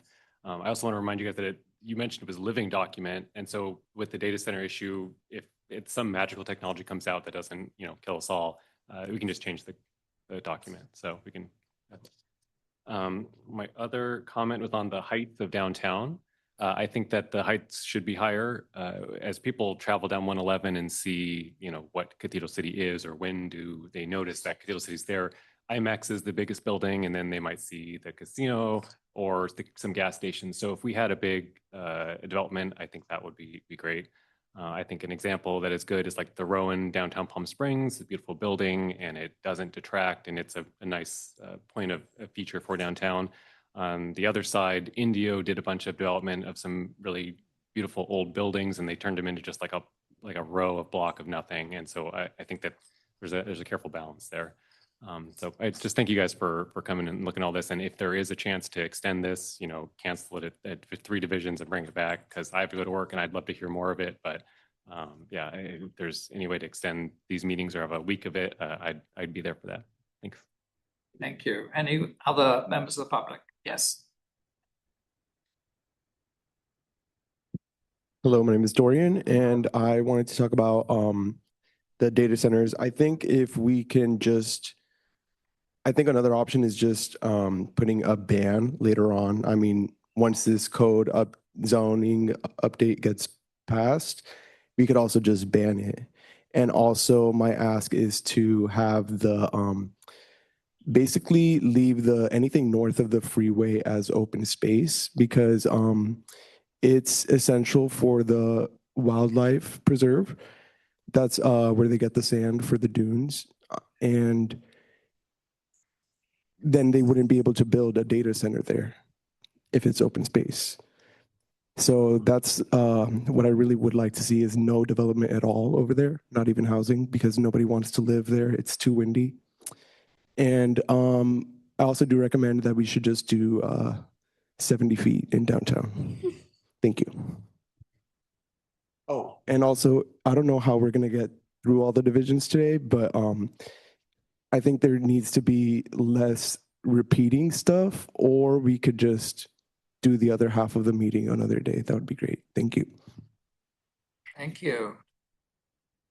Yeah, the members of the public, yes. Hi, Ari Knox. Can I give you all papers? Is that allowed in this commission? To Cynthia. Yes. Yeah, cool. Because I also have to leave after this. I don't have.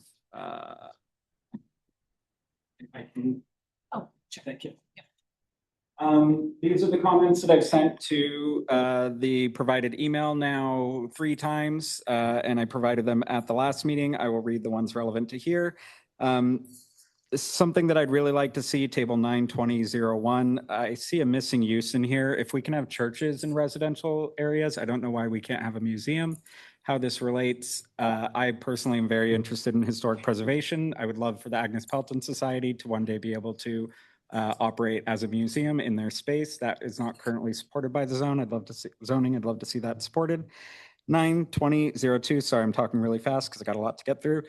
R 4.5, I see in the summary that this was reduced or adjusted, but I don't actually see the setbacks were adjusted, just a lot coverage. I would, as someone who lives in R 4.5, I would love to see those setbacks reduced. If we are trying to increase density, we need to do that. 925.040, I agree with the commission, no specific carve outs. I personally support higher heights downtown. And then I highly doubt this will get added, but I'm gonna say it anyway. 930.01, I think we have enough drive-ins or drive-throughs downtown. I think we have enough gas stations. I think we have enough car washes. I would love to see a moratorium on those. I don't know that that's possible, but I'd love to see it. And then finally, some things that are missing in my professional life. I'm an insurance agent. I think we're missing opportunities to codify fire hardening, especially in our open space and hillside overlays. Some things that I would love to see go in there are enclosed eave requirements. Having enclosed soffits and eaves prevents embers from getting into the roof. When the fire department comes to put out the fire, they put water on the roof. Roofs are supposed to keep out water, so the attic is what burns, and that's what spreads it to the next fire or the next property. So that and ember resistant vents, they're very cheap. The units are usually $40 each. It's an 1/8 inch mesh screen that goes over the vents that go into your attic. That prevents a lot of fires. And an added bonus would be automatic shut off water valves. That's it. Thank you. Yes. Good afternoon, Planning Commission. I should really start printing these out because my eyes are starting to struggle here. My name is Eric Castillo. I'm here tonight specifically for two reasons. The first one is to thank you all and really express excitement. I think the code update for a lot of people, we understand that it's going to help shape our city for decades to come. And I'm personally really pleased by what I see around prioritizing shade. I know that we're going to go further on that, which is even more exciting, as well as kind of laying the foundation for increasing the supply of housing. So I just want to start by saying thank you. The second thing is I'm also here to urge you all to protect our community by striking data centers as a permissible use from the current code development draft. And to instead recommend that the council enact a moratorium or a prohibition on them. When I attended the public meeting at the city library the other week, many residents shared the same concern. There was probably about 20 of us there. Someone made the comment and instantly you heard chatter, you saw people raise their hands. So this is something that's definitely important to many of us here. Neighboring cities like Coachella and Indio have already passed emergency moratoriums on data centers due to fierce opposition from the community and the risks that they pose on quality of life for residents. According to the Environmental and Energy Study Institute, a single medium-sized data center can consume roughly 110 million gallons of water per year for cooling. And as a desert city, we can't afford to waste our most precious resource. Data centers also place an immense strain on the electrical grid, spiking the risk of summer blackouts when air conditioning is a literal lifesaver here. Furthermore, Bloomberg reports that wholesale electricity costs have surged up to 267% near data centers over the past 5 years, costs that are then directly passed to consumers. Our city is one of working families and many seniors who are on fixed incomes who simply cannot afford these negative effects. And then lastly, a recent 2026 research study from a professor at the University of Cambridge shows that data centers create intense localized heat waste, warming the surrounding land from anywhere from 3 to up to 16 degrees Fahrenheit. And in a city where summer temperatures breach 120 degrees, adding to this heat is really a severe public health crisis. So I'm here really to ask you to please protect the resources of the city, our utility grid, and our quality of life by removing data centers from the draft and recommending a moratorium. Thank you so much for your work on this. I know it takes up a lot of time, so thank you. And yeah, I look forward to seeing what you all do with this. So thank you. Any further comments? Seeing none. I'll put the meeting into recess for 10 minutes and then we'll start on Division 3. Mr. Chairman, before anyone leaves the meeting, I just want to make a quick announcement. And I know that the board has not been able to really commit to a quorum for the meeting tomorrow.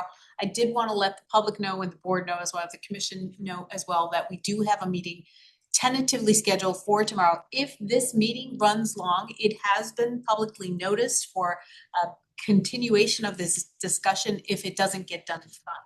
So while it's not guaranteed at this point and we don't know that whether that meeting will be held or not, I wanted to put that out there and make that announcement because the commission could decide that now that they wanted to try to convene that meeting tomorrow.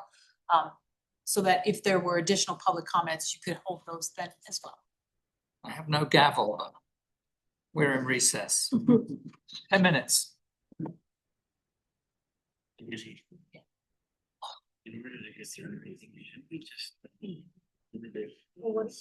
So the commissioners, at least, ones that they did really.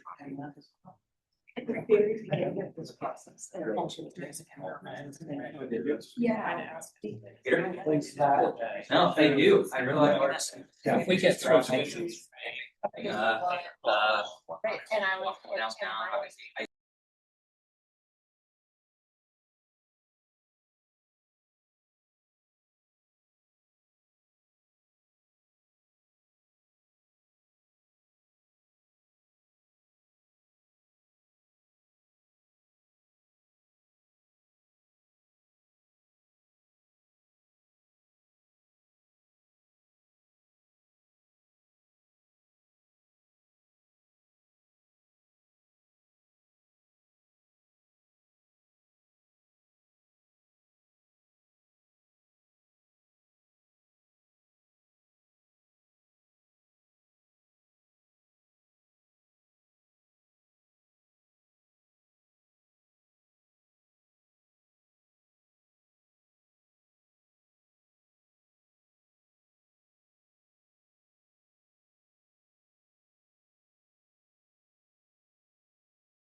Is Division 3.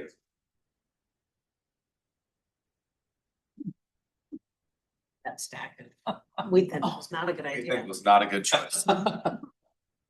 Okay, so let's discuss Division 3. So Division 3 applies to development standards. Our development standards that apply citywide. So when we looked at Division 1, that was our introductory. Division 2 looked at the zoning districts, allowable uses, general developments, development standards within those districts, permit requirements.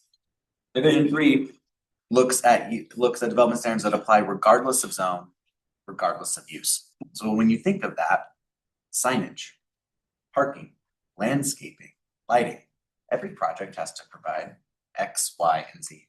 And all of those different provisions are folded into this specific section. Now, I will note that the way that this section is laid out right now is part of the public review draft. If you remember back at our April meeting, we had talked about that there would be a future reorganization of this division. That will occur after these meetings with the Planning Commission and as part of the revised public review draft. There will be a reorganization focusing more on development and typology type, and then the standards that apply to each of those. So commercial, residential, mixed use, what's the parking, what's the lighting, what's the signage, etc. But at least at this point, the reorganization will change, but the content will most likely stay the same without a public comment and any additional changes that the Planning Commission has provided as part of this process. Division 3 is one of the largest divisions in the entire code. As the Planning Commission knows, we've reviewed these previously in their entirety. So what I'd like to do is hand this back to the chair. We can go through this just general comments, or if you want to go through it by topic type, I will leave that up to your discretion of how you'd like to handle it. As mentioned, there are sections relating to landscaping, open space, shade, parking, signage. So Chair, I'll hand it back to you and we can facilitate any questions you may have. Thank you. And just to be clear, we know the landscaping and shade are being redrafted. Is it still relevant for us to give you comments or concerns from those areas? It is still relevant to provide feedback on the shade and landscaping sections. As Planning Manager Schultz had mentioned, those standards are being carried forward, augmented, and added to. So the standards that are currently before you are not getting tossed out. They're just being expanded upon. So if there are modifications to what is currently shown in the public review draft, I would ask the commission to provide some comments if you would like modifications. Okay. Well, let's see how we do just going through from the beginning to the end and see what comments people have. But if we need to carve out one area, then we can talk about. I'll just kick off something that was curious for me. Sure. And that is 950-060. That's site distance triangles. And looking at the diagram and the definition, it seems to me that they apply, it says 20 feet for local street right-of-way line. So if I'm looking in a residential zone, am I looking at a site distance triangle on each corner of each, wherever two streets are joining? Correct. Same with any driveway as well. So if I read this right, then a corner property can no longer have a wall above 3 feet high within the triangle. Correct. So my neighbor, for example, has a sidewall which is 6 foot high because it's siding onto his backyard. Are we saying that wouldn't be allowed in the code now? If it's on the corner, within the 20-foot by 20-foot area, anything above 3.5 feet would be prohibited. Yeah, As a visual obstruction. See how that's going to work for most of our residential areas already. The corner lots typically will have a 6 foot wall along at least one side. So the idea here is for safety and visibility. So whereas it may not be a provision that you're seeing with existing development, would be one that we would be recommending for any future development that would be coming in. How do I sell that to somebody who is living on a corner house and now they can't actually have privacy in their backyard? It's not necessarily privacy in their backyard. You can still have a 6-foot fence for privacy. It needs to fall outside of that obstruction zone. And so that basically anything that falls within that triangle can't be over because it is an obstruction. You're not losing privacy per se. If it's outside of that, then the height can still be higher than that. I don't know if city staff wants to weigh in on part of this discussion. Yeah, I think. This is the first time I'm seeing the graphic. I think the graphic may be something we want to look at again. Okay. In site triangles that I've seen before, and I think even the language here is suggested, measured from intersection, measured from the right of way, not necessarily the back of sidewalk, but this would be, say, from the curb line or from that right of way line. So I'm not sure that that graphic is demonstrating the intended effect of this regulation. Correct, so I think what it needs to convey, I think in theory it's right, but I think what it's missing is that when we're defining that triangle, it comes to where your car is, because what it is about that clear zone for the car. So it's pushed back way too far. It should come out much further. Oh, so it's more like at the curve, the bottom or far left part of the yellow. Yes. The orange, yeah. This is intended to minimize vehicle and pedestrian conflicts in Yes. intersections. Yeah, I mean, Theory I and understand everything, the right. principle, I'm just worried about the practicality. I mean, think what I you're would seeing say here is in- what's misleading. In my neighborhood, at least, I'm not aware of anybody, well, I'm sure there are some, but the vast majority of streets, that would be someone's front yard. And so they already can't have a wall that's higher than 4 feet in their front yard, so the 3 foot is probably not that big of a deal. However, I had a note that it says you can't have a tree higher than 3 feet, and to me, that just seems like something that's never gonna get enforced. Trees grow, hedges grow. Something that's 3 foot today is 4 foot in 6 months, and code enforcement's not gonna be able to enforce that. So I would just say if you're gonna have landscaping restrictions, they should just be none. But what I would say is that especially in my neighborhood, because this is a major issue, problem is that cars park in that triangle. So if a car's parked in that triangle, you can't see anyway, and I can't tell you how many times I've almost gotten hit Yeah. because I can't see outside that triangle until I've pulled out into the street. Yeah. So unless we're gonna make those all red zones, the cars are actually worse than a 4-foot wall would be. Yeah, in street that I live off, for example, Travis, in that situation, you find quite often commercial panel trucks parked along near that junction. And similarly, most of the houses don't have shade, but they do have hedges. Yeah. Yeah. And the hedges, we don't have a way of controlling the height of hedges. So well, it's an issue that we need to look at. I'm gonna bring something up, I'm trying to look it up, but I believe the state of California, we put out our new laws all the time, and I know this is something that's happening in the LA County area.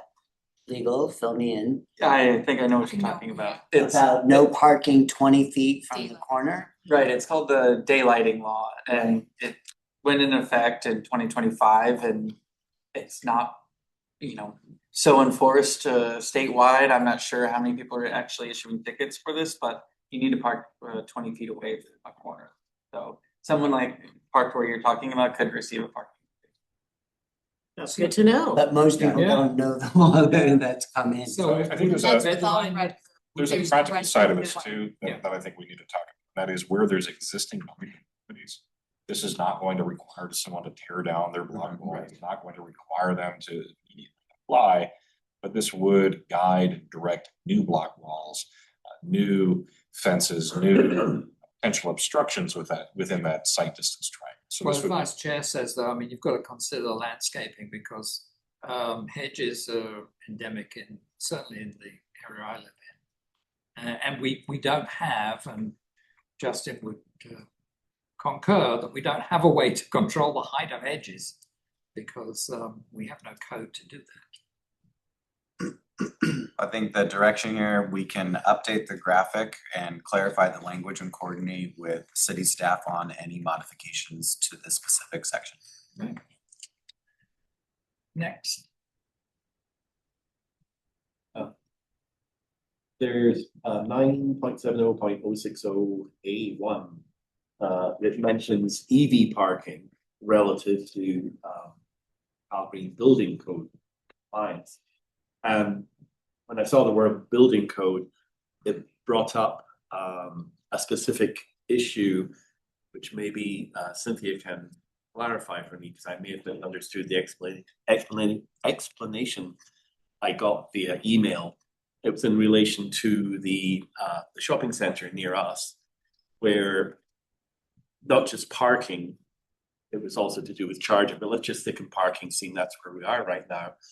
My understanding was, in terms of the shopping center near us, and from watching the Planning Commission of 2022 approve the shopping center, there was a discussion in there about EVs, EV parking, EV charging, where the expectation was that they would be provided.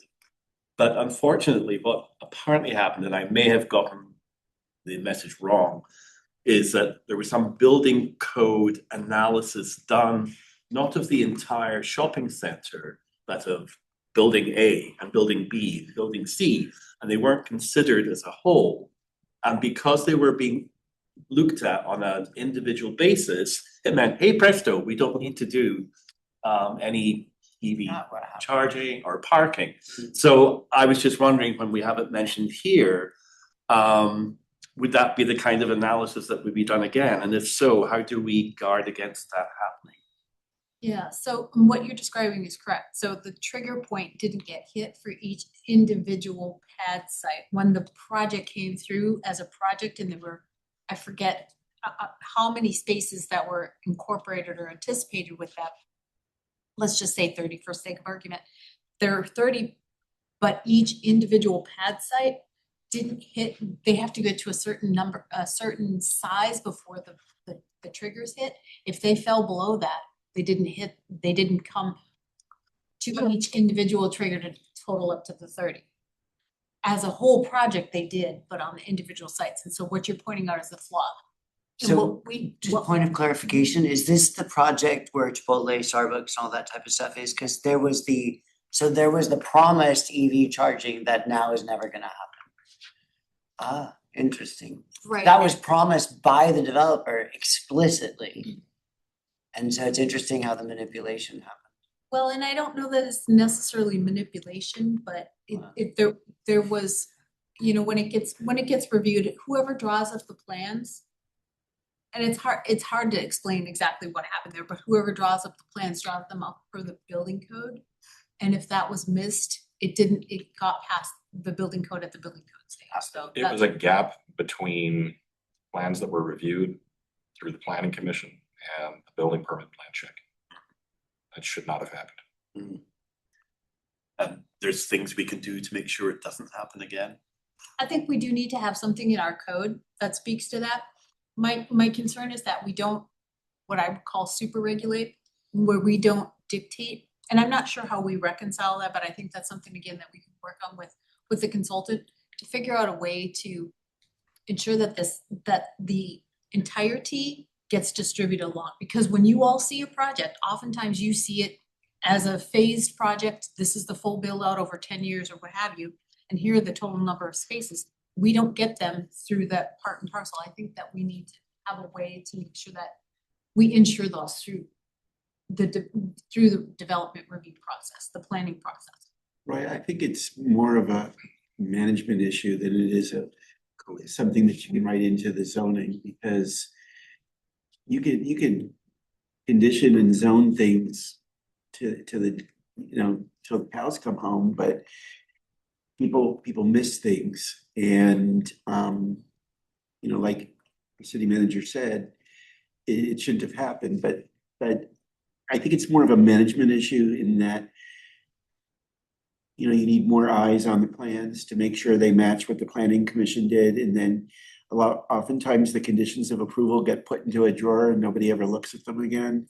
That's a management issue. We can't legislate that either. So it's just a matter of making sure that everybody sees everything.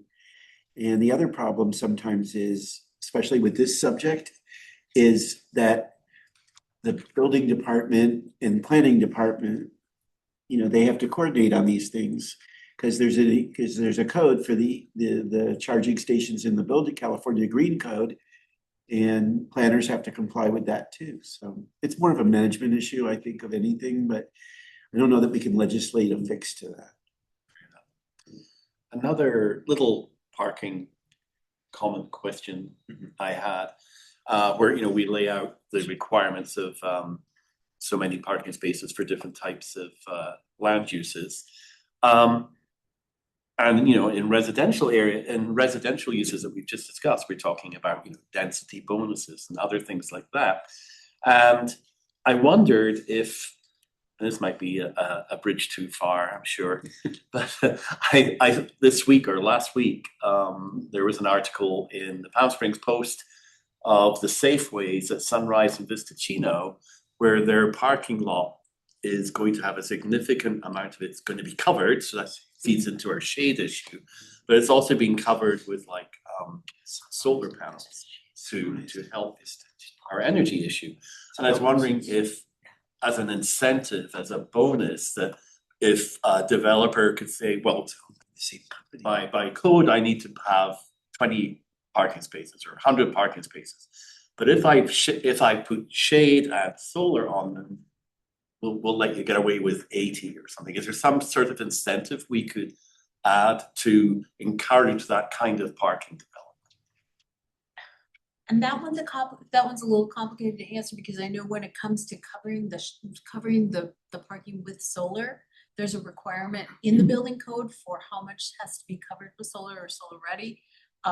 So I don't know what that calculation is. And then if we're going to say we're gonna give you an incentive, we wanna make sure that that incentive doesn't interfere with the code regulation, but it's on top. So if they're required to do 20, and then they put in, they required a shade, and then the required solar, and then they put in something additional, then they can get the discount or the flexibility. Yeah. That's, I think, what you're asking for. How that calculus is worked, I'd have to talk with building, but I think that's definitely something we should put in there if that's the direction that the commission wants to go. Stop there. Let someone else talk. Yes. I'll just do two things. I know I harp on this from the beginning, the setbacks. I am concerned about the setbacks. Some of them seem small. We also are allowing encroachments, sometimes up to 3 or 4 feet, into what's only a 5-foot setback. That basically means there's a 1-foot passage. I actually had a conversation with Chief Contreras. They have not looked at this at all. I gave him the information, told them they should look at this because I am concerned about fire access. The pools, swimming pools also, there was a firefighter that drowned in Los Angeles at a mansion that had a pool, because when there's all this black smoke, they can't see, and he went in and drowned. So I'm concerned about pools being able to get so close to the sidewalls. So I know I've brought it up a million times, but I'm just gonna keep bringing it up. It's still in there. And I still think it's problematic. And I would love to see you guys reach out to fire, because I think we need to get their feedback on this and make sure they're comfortable. The other section where I had a lot of comments is the fences and the walls. There's a section 9.75040A1 titled solid fencing, but literally excludes everything that I would ever call a fence. It doesn't seem we allow anything that one would describe as a fence. We only allow walls. So I don't know why we're calling it fencing. I think we should just say walls are all that are permitted. And then I think some of the restrictions could be a little bit more flexible, like fence modulation requires a projection or recess of 1 foot. I think if you look at like the public cemetery, they have like a wall and then metal bars. There's no projection not much of a projection change, but it modulates enough that it actually makes a nice looking, and I've seen that kind of style before. So I think we might just be, I know that came up on the walking tours and we don't wanna have terrible looking walls and fences, but I feel like we might be being a little bit too restrictive. If I can just have a point of clarification, are you referring to 975-040 materials where we're talking about fence materials, but you're stating that's actually not fencing that's allowed? Yes.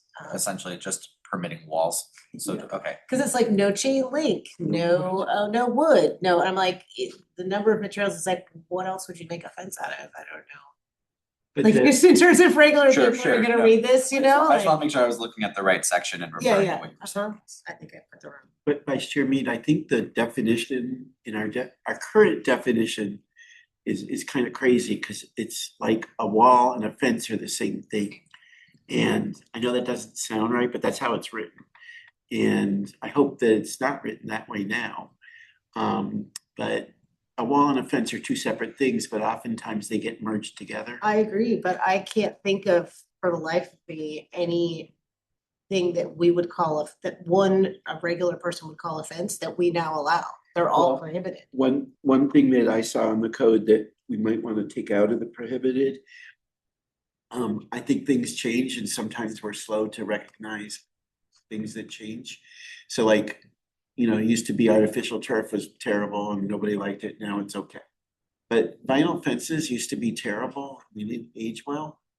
And now they do a lot better than they used to. And I don't know that we should prohibit those. And they're more affordable than a block wall. A lot more affordable. The what? A lot. They're a lot more affordable than a block wall. So it's a legitimate alternative and they used to just burn up in the heat. They don't do that anymore. So I Look into that.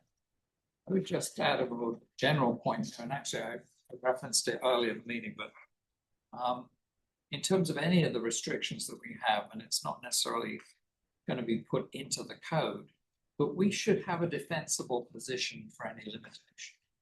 So if we say you shouldn't have vinyl siding, for example, then we should have a reason that people can go back to and say, oh, that's because of this. And I've noticed that in other areas. For example, I was asked about why can't we have sand for ground cover? And be perfectly fine in some areas, but when you're in the wind tunnel, you don't want sand as a ground cover. So, those kinds of things, as we go through this, we should be building up some defensible reasons why we're doing these things, not arbitrarily. I agree with you, but I think that this document is our opportunity to actually say what kind of city we want to live in. And it's an opportunity to take our opinions about what this city should look like and actually put them in a document and say now they're objective. So I don't think there has to be a why. I mean, when we did for every single one of these, the sand, I agree with you, but when we did the walking tours, a lot of it was based on what we think looks good and what the standards of quality that we want to have in new construction. And I think saying that something is a better quality than another, or this looks better than something else, and we want our city to look nicer is a completely valid reason to have rules about things. There's no any justification other than it's better. Well, sand in particular. Not the same, I agree with you. Well, fine, I agree with you on that, but take the artificial turf too, we, in our discussions have said, no, not have artificial turf, and we came up with reasons why not. It wasn't just because we don't like it.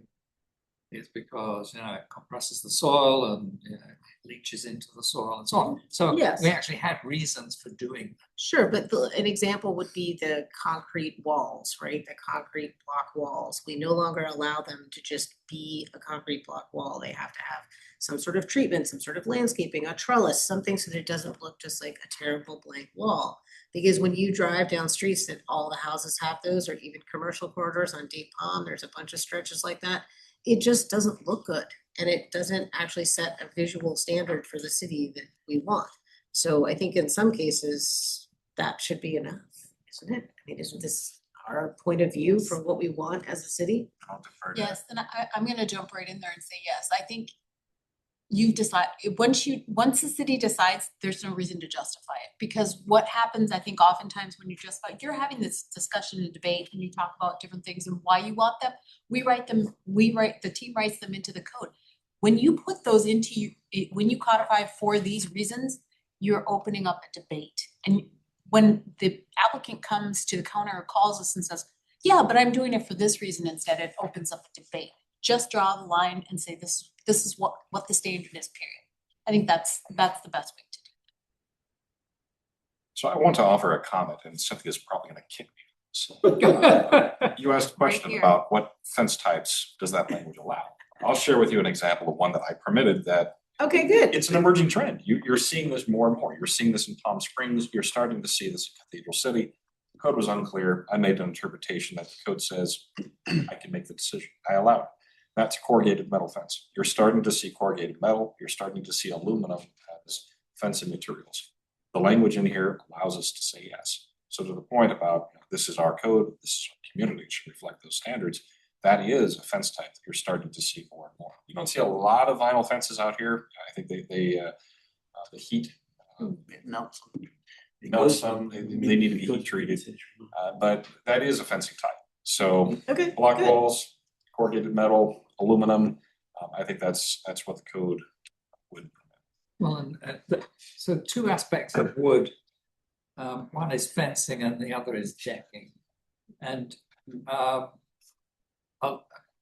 actually been asked a lot, I don't know why I've been asked a lot, but several people have asked me about why we can't have a wooden fence. My response typically was, well, they rot and warp and whatever. But then I'm told, there are different types of wood, cedar and treated woods and whatever, that don't do that. So now I don't really have a reason why a wood fence is not allowed. But on decking, which can be a trip hazard and a problem, if you've got wood that doesn't behave well, then Trex is going to be a better option. So, it's not always clear to me why we're choosing a particular thing. Well, and part of that, to give you a little bit of background, part of the reason that wood has not been allowed typically is because in this heat, similar to vinyl, and vinyl has become much more heat tolerant, but wood oftentimes has not. So the wood that a lot of people can choose or can afford to put in that is competitive with other fencing options ends up becoming, in just a few years' time, right, a piece that needs to be replaced. And what we are very cognizant of is that we try to maintain an intentionality around is making sure that we're not allowing things by our land use code that then in short order become an issue for code. And code's not here to give us their opinion, so I can't put words in their mouth, but I know wood fence can become an issue very quickly. Anything that has sort of a rail system or a wood system or any sort of natural material that can deteriorate quickly, especially in the heat and the sun that we have here is very difficult. But the same was true in Southwest Colorado. So I'm not really a big fan of this, but chain link is an amazing trellis. People plant ficus, right, in front and making these walls of green. Chain link, you can plant amazing vines on and fill it up, and it supports. I planted grapes and passion flowers and jasmines and all kinds of stuff on one chain link and made it into like a 3-foot thick green wall of privacy, and it smells great and it looks beautiful and all that type of stuff. Yet I know most people maybe wouldn't use chain link in that way. And it's also much more affordable than block wall. I certainly don't want to see a lot of chain link fences, but one of my neighbors redid their house and they were forced to remove a old school 3-foot high chain link fence that went around their property that was actually covered in lantana. So you couldn't even see the fence, and yet they were required to take out all the lantana and kill the lantana in order to get to the fence to pull the fence out. So I don't know how to respond to my neighbor when they ask me about that.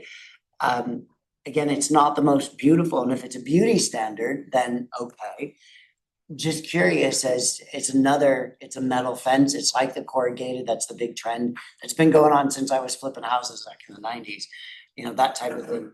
And the corrugated, do you put a wood post? Do you have to have a metal post?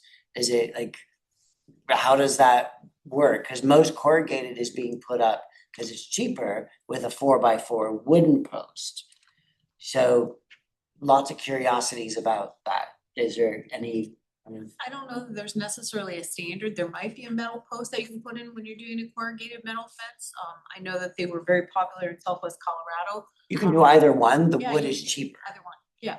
I mean, I don't know that, I'm not sure if I'm understanding. Well, we're restricting wooden fences, but they're putting up a corrugated solid piece attached to wood That's not a poles. wooden fence, right? That's Even not though it's what- wood post, cause those wood posts are gonna have the same lifespan as that. They won't, not a 4-inch or 6-inch post will not have the same lifespan as a wood slab.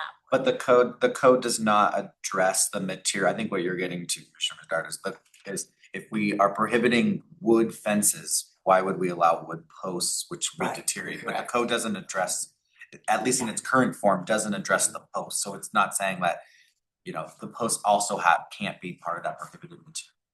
I think that's the question, is do we include language that says, well, you can't have a wooden post, because that would also deteriorate like the fence. Yeah, Not it has, stated. and I would argue that the post itself will last much longer. A lot of times the Sure. post will last. Right, but it's still wood, so is there a ban on all wood? Because that's No. what the structure is wood. It's the wooden fence, right? It's not The the boards, post. not Yeah, the correct. rails. Correct. So Okay. there may be room here to clarify that, so there isn't a question to your, yeah. Right. And the chain link, what's like, So like let me ask you a question on the chain link. I guess this is both for staff and as well as for the commission. In our current code, do we allow for the replacement of an existing chain link fence?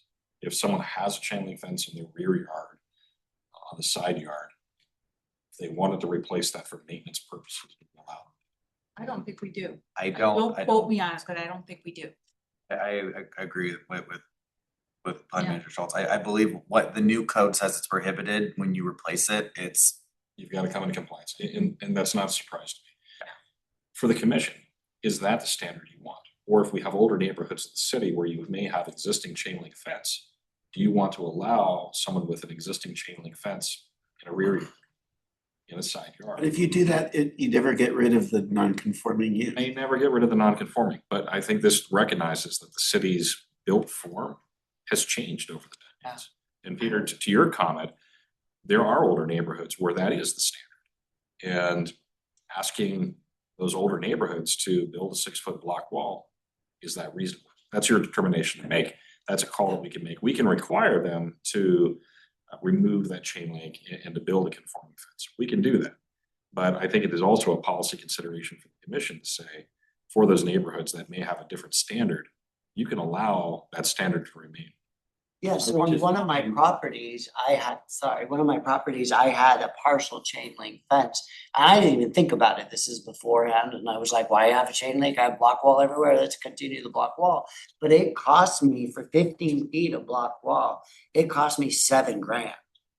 So if you're talking an 6,000 to 8,000 square foot lot with maybe 100 feet of fencing, and I know one of my neighbors, their entire back wall or back boundary line is an old chain link fence. If somebody came in and they wanted to do something with it, a repair or whatever, 100-foot long block wall, if 12 feet was around $7,000, 100-foot wall is gonna be incredibly expensive. So, I mean, I understand on new developments, when you're doing, you know, new developments coming in and you're putting block walls and stuff like that. But as Andy said, with the existing homes, that's a huge expense you're putting on the people who are moving to our neighborhood. You're talking about the burden that you're putting on a homeowner or somebody who's moving here for the very first time because they can't afford, you know, a home in another community. So I think what the question then to this commission is, what is the standard, what is the aesthetic you want considered for this code when it comes to materials of fences, do you wanna split out fences from walls? It drives me crazy. They're not the same thing. Where do you want walls versus where do you want fences? I think backyard is okay, backyard and side yard for chain link fence. I think a front yard chain link fence makes. I think if you wanna raise the standards and the quality of life in a neighborhood, the chain link fence is gonna be an issue. And I just feel like that's, unless we had a carve out that said you were specifically using it as a trellis. But I mean, I think even in some times of year that those beautiful flowers and leaves are gonna not be present, and then you're just gonna have a chain link fence. So I would say backyard, side yard's okay, but But why can't vinyl be the alternative to building a block wall? Well, and I just wanna point out real quick, and the conversation is good, so I want this to keep going. There was public comment that came in as part of our workshops, and it actually leads into this discussion. And part of that public comment that came in was the discussion about the cost and affordability of fencing types and wall types from an equity perspective. And for just consideration through the review of the planning commission to take that into account when it comes to fence types. Again, not saying which fence types are the right ones to have or to not have or prohibit or allow, but that's something that the public has mentioned as part of this process. And I think we're getting into the weeds of that right now, which I think is really important. So I just wanted to lay that out there so you know that the public is commenting on this topic in particular. I think. Yes, and if I can add one detail to that, one consideration that I know code would bring up is that any fence that we allow, and probably why chain link stays out of the permissible list, is because it's climbable. They don't want climbable fence, and that's the sort of the safety consideration. It has to do with safety. Oh, Well, I can't answer that. You'd have to talk to them, but it is climbable. You can put your feet in the hole. yeah, exactly, yeah. So let me take it back to city manager's point. That I think the differentiation has to be about hardship. It's not up to us to create a hardship for our house owner. So if they've been in that house for 40 years and it's got a chain link fence and it's rotting, then now they're pensioners, or they're on social security. They can't afford to build anything new, but they can put up some new chain link fence. One way around that should be that we can have an exception through the director, for example. Doesn't section B do that? So, Section B up there. So if somebody came to us, not us, excuse me, came to the director and said, I wanna keep the chain link fence I have. I'm gonna put star jasmine on it so that it's almost completely screened in a year or lantana. And the director makes that exception for them based on that section. well, yeah, I mean, that's fine. If there's an exception in there, I think that deals with the issue. I use that exception to support the corrugated metal. I couldn't do that for chain link. Chain link is expressly prohibited. I like what Danielle said about not in the front yard, but it's all right in the backyard or side yards. I mean, that seems much more equitable. Along public right of ways. Because, yeah, I mean, because I think the other thing where I 100% agree on the equity issue, and that was my concern with the artificial turf too, right? That is a low cost option, and we don't want to get rid of all the low cost options, but you also don't have to have a fence in your front yard. I mean, not all residential homes, in fact, in my neighborhood, the majority of them don't have a fence or a wall in their front yard. So it's not like you have to, we're requiring one and then also requiring you to pay more. So I don't know. I mean, I am concerned about the cost, but Again, that's why I would say backyard's Yeah. fine. And if it's a backyard that's on Duval, on a public right of way, it's a backyard. And I think part of the issue too with the city and Andy's point is that chain link is expressly prohibited. And there's several reasons for that. I think part of it is being the aesthetic of it, right? Part of it is the security aspect of it. Part is the visibility aspect. There's several things. And I think the point of people using it as trellis is great, But usually if it's out at the property line, if they don't have appropriate irrigation that's zoned for whatever they're growing out there, who knows what's gonna happen. Ficuses are always planted on the property line, Yeah. and it's always irrigation. But what about, I don't think the rear property line thing will work, because what happens if you're traveling eastbound on Ramon from Palm Springs into the city and you're looking at Cimarron Cove and they have, let's say people there have block walls, but let's say they put chain link up, that would look terrible. And it'd be very visible. Not every rear yard is screened from the public view. So that's along a wash and it's very visible. I think we need to stick to prohibiting chain link. Take vinyl out as a prohibited use, and also put in corrugated metal as an allowed use.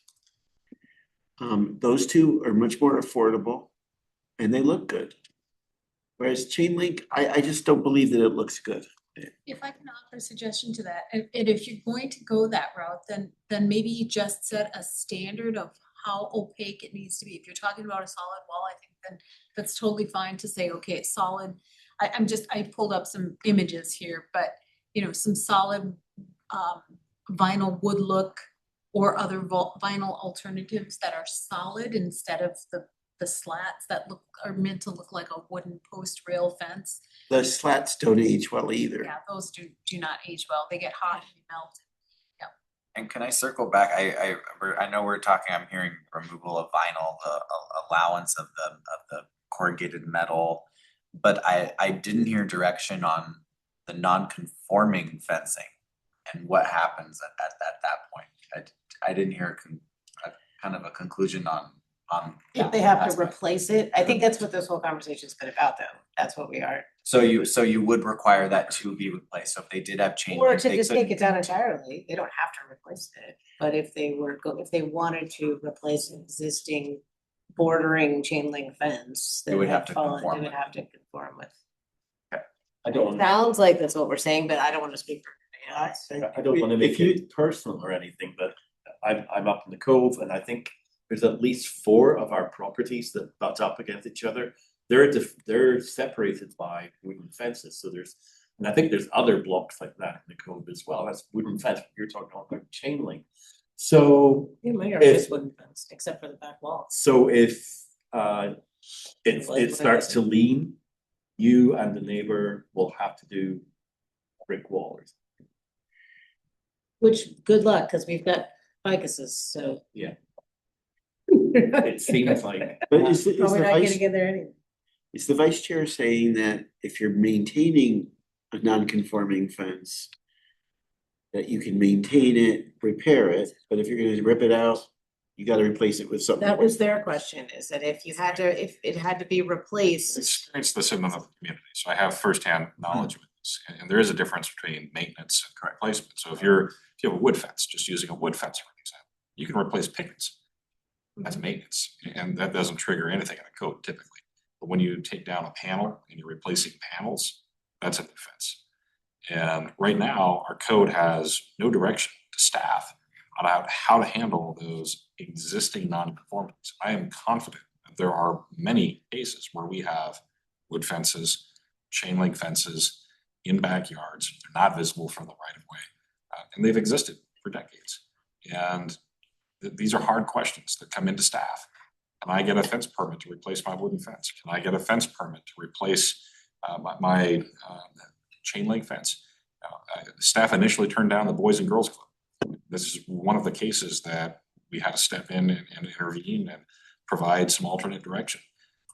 This happens, and I think this is a case where if this is what we mean, that we expect these existing nonconformities to just extinguish themselves after a period of time, we can do that. That's a clear direction that staff can run with.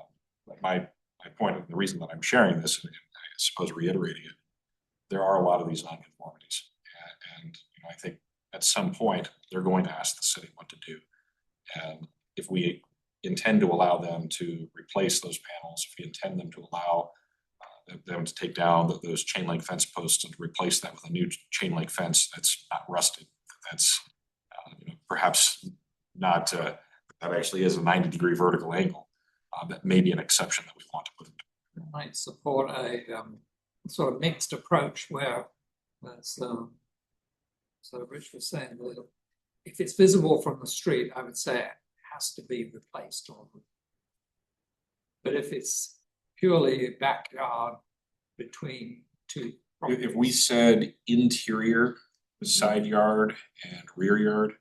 Yeah, something like What would be the rear yard on Cimarron Cove that faces the wash? That's Well, what he's then saying. The interior, I think, was exterior. I would consider that an exterior. that's an exterior. Because it's visible from outside. So that, Yeah, There's one the big- exterior of. it's not on the street, it's an exterior yard, okay. As long as we we understand. One other way to do that is whether it's visible from a public right of way or sidewalk, Right. that's the other way to look at that. So these things concern me because our community is a lower income community. And we're putting like I just ran into, I have a low income and we just going through the pool process and moving my pool equipment. It was potentially gonna trigger me to redo my entire pool.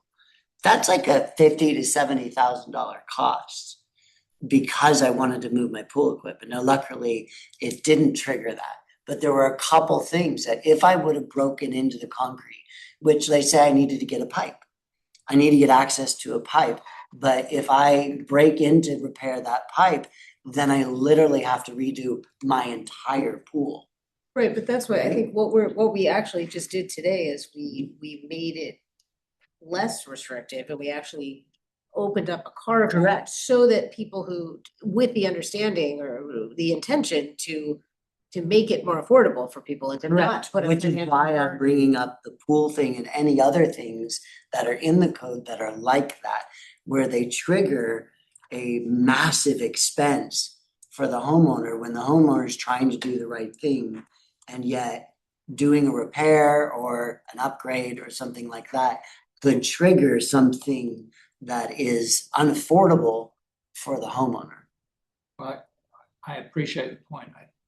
I'm not sure how we could address that at this point since we're going through division. Well, I just 3 like the here. example that we just gave where like, okay, interior wise, it does something and I'm putting it out Right. there because I want to bring awareness to that to our Mr. Harnish. Yeah. Because there may be other things that come in that put people in these positions. I'm just using this as the example Right, no, I of understand. how we could be creating a lot of undue hardship on people. And the pool thing is another example of fencing that we're running into here.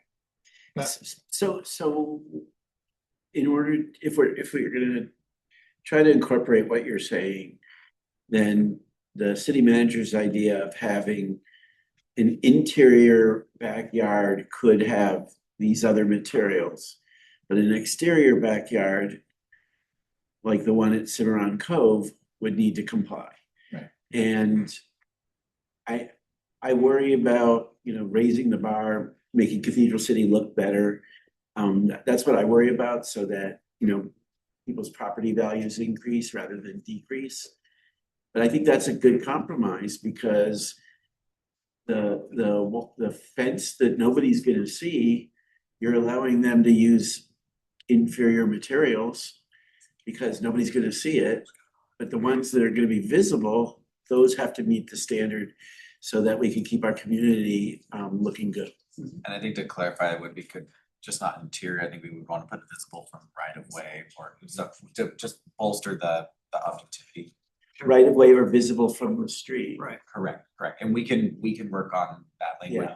I do wanna clarify that there was mentioned vinyl should be allowed, are we removing that as a prohibited I fence? use or suggested that, I don't know if I had concurrence. I would agree. I mean, I think there are You agree? heat resistant or It's designs, a but petroleum it needs to be a material that's appropriate for the desert. So it's It's hard to get word that.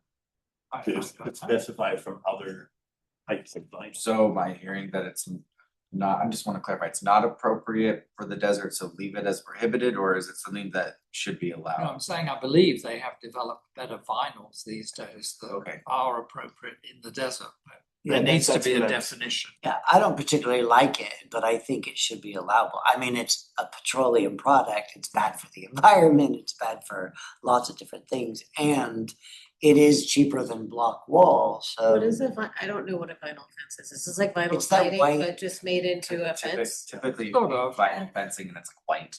It's Super white, like doesn't high. It doesn't white. have to be Oh, white. everybody's Yeah, bringing and pictures, just no so. I don't have an opinion. It's like a full plastic. Just Yeah, drive it's- down my it's vinyl, street yeah. where There's lots of vinyl put up actually the out vinyl. here.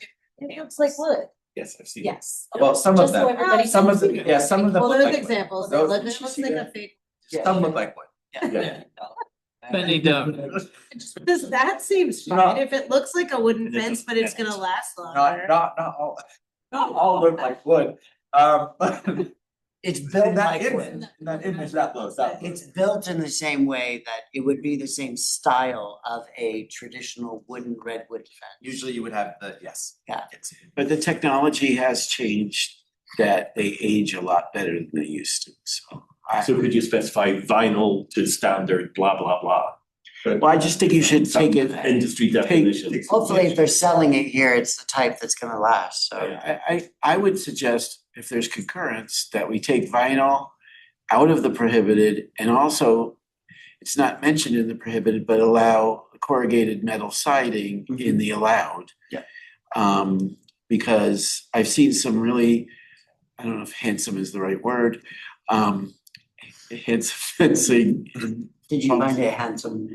Well, Then We're not specifying what's allowed. We're just So specifying in what's- Palm Springs, they have a lot of corrugated it's metal just- with the mid-century. So if you ended up striking vinyl, I don't think you need to allow the corrugated metal because it doesn't state that corrugated metal or metal of any type except for the chain link barbed wire. So you're saying we just take out from the prohibited and then the vinyl and Yes, the corrugated metal is subject to and the alternative materials?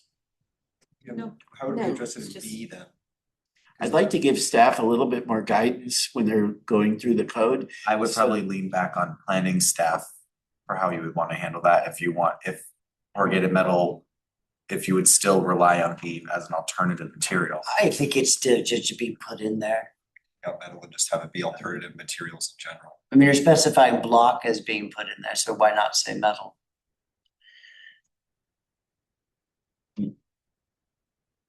So I um, have I- a bunch I of see. landscaping comments. I would suggest the staff take. Yeah, staff figure this out because you don't need to be in. Yes. I would suggest, thank you. Mm-hmm. I would suggest then that staff take that note and decide how to determine that. We spent 35 minutes just on fencing. So we have a rather large document here. I don't want to discourage discussion, but I do want us to make some progress. So. Shall I we have move a- on?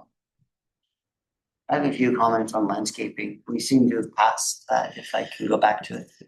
Yep.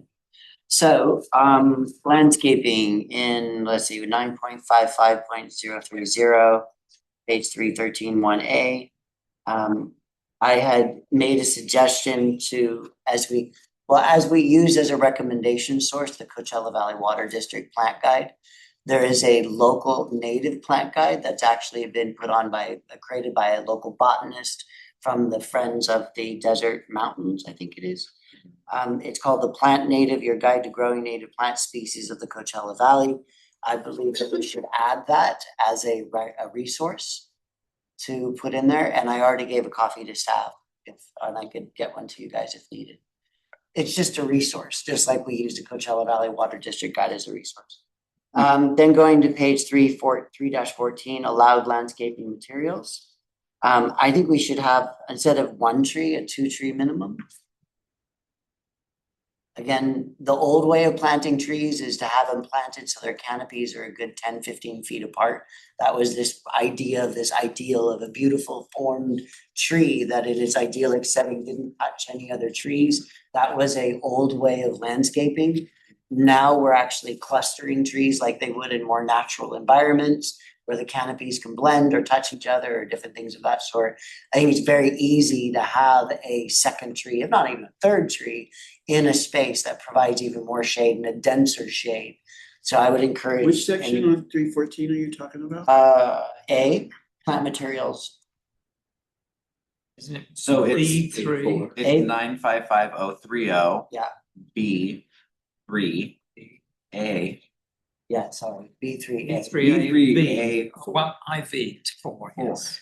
Yes, one I had the IV, same 3 note, by the minimum. way, Oh, that did we should you? have 2. Right, cool. And so that's the minimum of 2 trees for every 3,000 square feet. Right. And then to also recognize that what we're doing and they're doing beautifully in Palm Springs is layered. What I think it's called layered landscape design, where you have the elevations that go, so you have a lower to higher and put that in so that we're not just getting the same things that are clustered. Also, I don't know if it's a way, at least with the city gardeners, like the people that we contract with to maintain our medians and stuff of that sort, a way to educate the landscapers because they're boxing in. Do you guys know what I mean by boxing? They're like taking a bush or a shrub or something like that, and they're making it square or like a cylinder. That type of maintenance actually kills the plants. And it creates a problem for the growth and the life cycle of the plant. I don't know if there's a way to actually educate at least our people that we're hiring, but it would be nice. I don't know how it would be reflected here. Sure. Question, Peter, Yeah. on the 1 tree minimum. So there's residential that exists, there's residential that's being built, and then there's commercial. So oftentimes in other cities, they have a 1 or 2 tree minimum for when you're building new residential, but this doesn't really differentiate. And then I think the language here is more for a commercial area than it is for residential. Mhm. So at least for new residential, shouldn't we require 2 trees in the front yard? Absolutely. To me, it's across the board, residential and commercial. But would we want to require some, I wouldn't want somebody like that lives on Grandview not Grandview, the Terrace, in a house that's 50 years old, that they don't have the 2 trees in the front yard, No, if they're getting a permit to redo their landscaping or they're redoing something But you as don't- far as a house or the house is meeting a threshold of being rebuilt or redesigned, like my neighbors, the old squatter house that I've spoken about before, right? There is no landscaping in front of that house right now, and yet. I think we should just, I agree with what you're saying. I think you should just find, given the hour, find some language that distinguishes between remodels, new. And I don't want somebody to do code enforcement on somebody that's not doing anything on their house. Correct. So otherwise, I do agree with him. I hope we have concurrence. Yeah, again, I don't wanna go in and have us, punishing people for not having the 2 trees and, code enforcement driving around. And just like the fence type of thing, if we can incorporate when things are being done, both in residential and commercial, that we're putting more of that in. But I think we need to distinguish in this section between residential and commercial a little bit better. And that is where the reorganization of 3 is going to come in, where it's Yeah. gonna break it down by what standards are residential, what standards are commercial, all of that. I do wanna point out that the layering effect, that's the intent of this section, is to create that. There was a discussion earlier this evening about, well, this could use more graphics. 40+ graphics are coming your way. And there's a whole section of them that are focused on landscaping and layering and trees. So that'll help provide more visual context to these standards, which are in narrative regulatory format. So those are coming. They will be in the revised draft. Staff is currently reviewing. Cool, because then when you drop down to page 3-25D4 of arcades, I'm hoping there's a visual for that. Sure. That was great. Then dropping to 325, 9.65.040 shade and parking areas. Absolutely love it, super excited to see this, and part of the description made me a little curious. Planted between every 3 parking spaces. So if I'm visioning a parking space, Is it at the head of the space? There's a tree here and a tree here and a tree every 3 spaces. Is it in the middle of the space? Like, is there now gonna be I forget what they call it, a Tree island. peninsula? Tree island. Yeah, a tree island. Is that what's being requested? Then that will actually reduce the number of available parking spaces. I'm curious, and I don't need an explanation right now, I'm just saying that I'm curious how that language would actually look for that. I'm scrolling to it, but I think that's something that we can confer with staff. I'm trying to locate that section, and we can clarify. I understand kind of where you're heading with it. Then I had another thing, like, so what if a parking lot is, let me get my language correct, if the parking lot is a north-facing parking lot, so all the parking spaces are this way, the sun is going east-west. The tree on the north side isn't gonna do anything to provide shade for the parking spaces. Right? Mhm. Now, it may a little bit, but generally, if your sun is going east-west and the cars are facing north or south, that tree, unless it's in the middle of the space, like there is the tree island and the trees pushed into the parking area, then it would create shade for those cars. But if it's at the head of the parking area, there's no benefit. I mean, there's always a benefit for planting trees, but as far as specific shade for vehicles or parking lots, it's not providing. So is that a burden we want to put on a property owner who's building out a space? I would say yes, because I love trees and those trees aren't serving the purpose of why we're putting shade in. But in that scenario, wouldn't it be more accommodating if they just put like 2 large trees at the top of, that would shade all the spaces coming down? Rather Potentially, but if than the one parking every other third spot? But if the parking, let's say we're in this area, we're parked this way north, Yeah, right?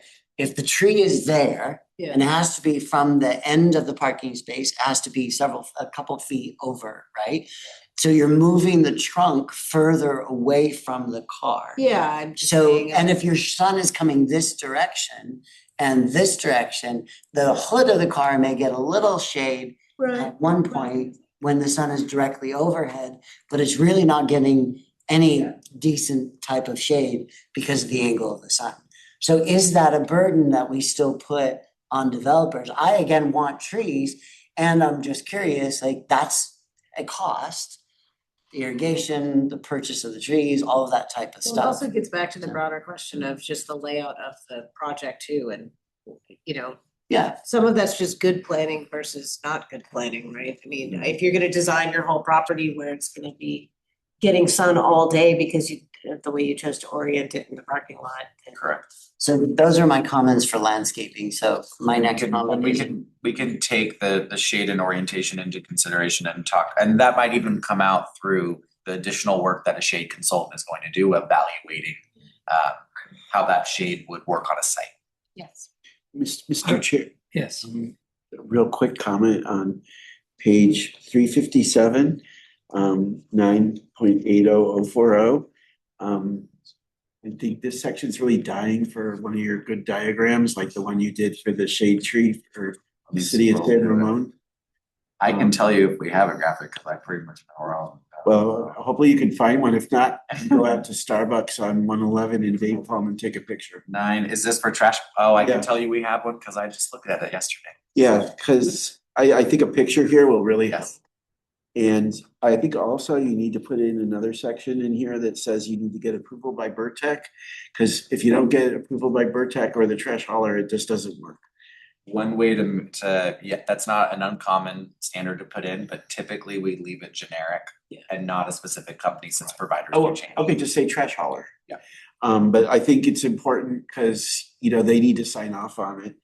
And, but I think you have like really good detail here, on the new types of trash enclosure, and it prevents homeless people from breaking into the trash enclosure and making a mess. Yeah, so there will be a graphic that goes with this specific section.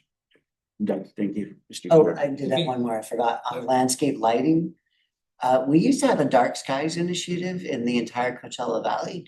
I'm concerned how that affects a lot of uplighting that was mentioned for landscaping. The city currently doesn't have a dark sky ordinance. But it is mentioned. It's mentioned, well, what we try to do is we try, instead of instituting a specific dark sky ordinance, which has rigorous standards that you'd have to meet, we try to craft standards that lean towards that. And when we assess the lighting section and coordinate with city staff, we took that stance without going to the full effect, but trying to get as close as we could. Thank you. Let me move on a little bit here.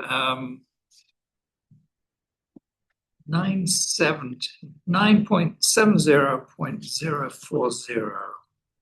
Page. Yeah. Page number. 331. Yeah, it's page 332 actually, because it's paragraph D.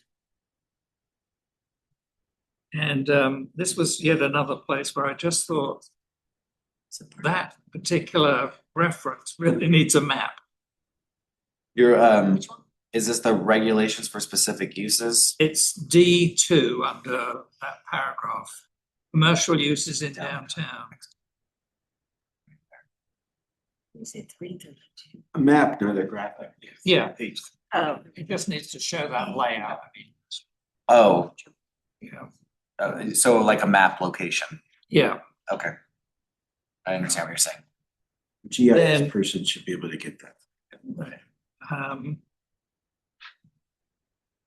Yeah, so is this the same one? 970, 970.070. What page? And we're on A1B. Driveways. What page? 3-37. That's an Oh, index at the 337. beginning of the. It's 337.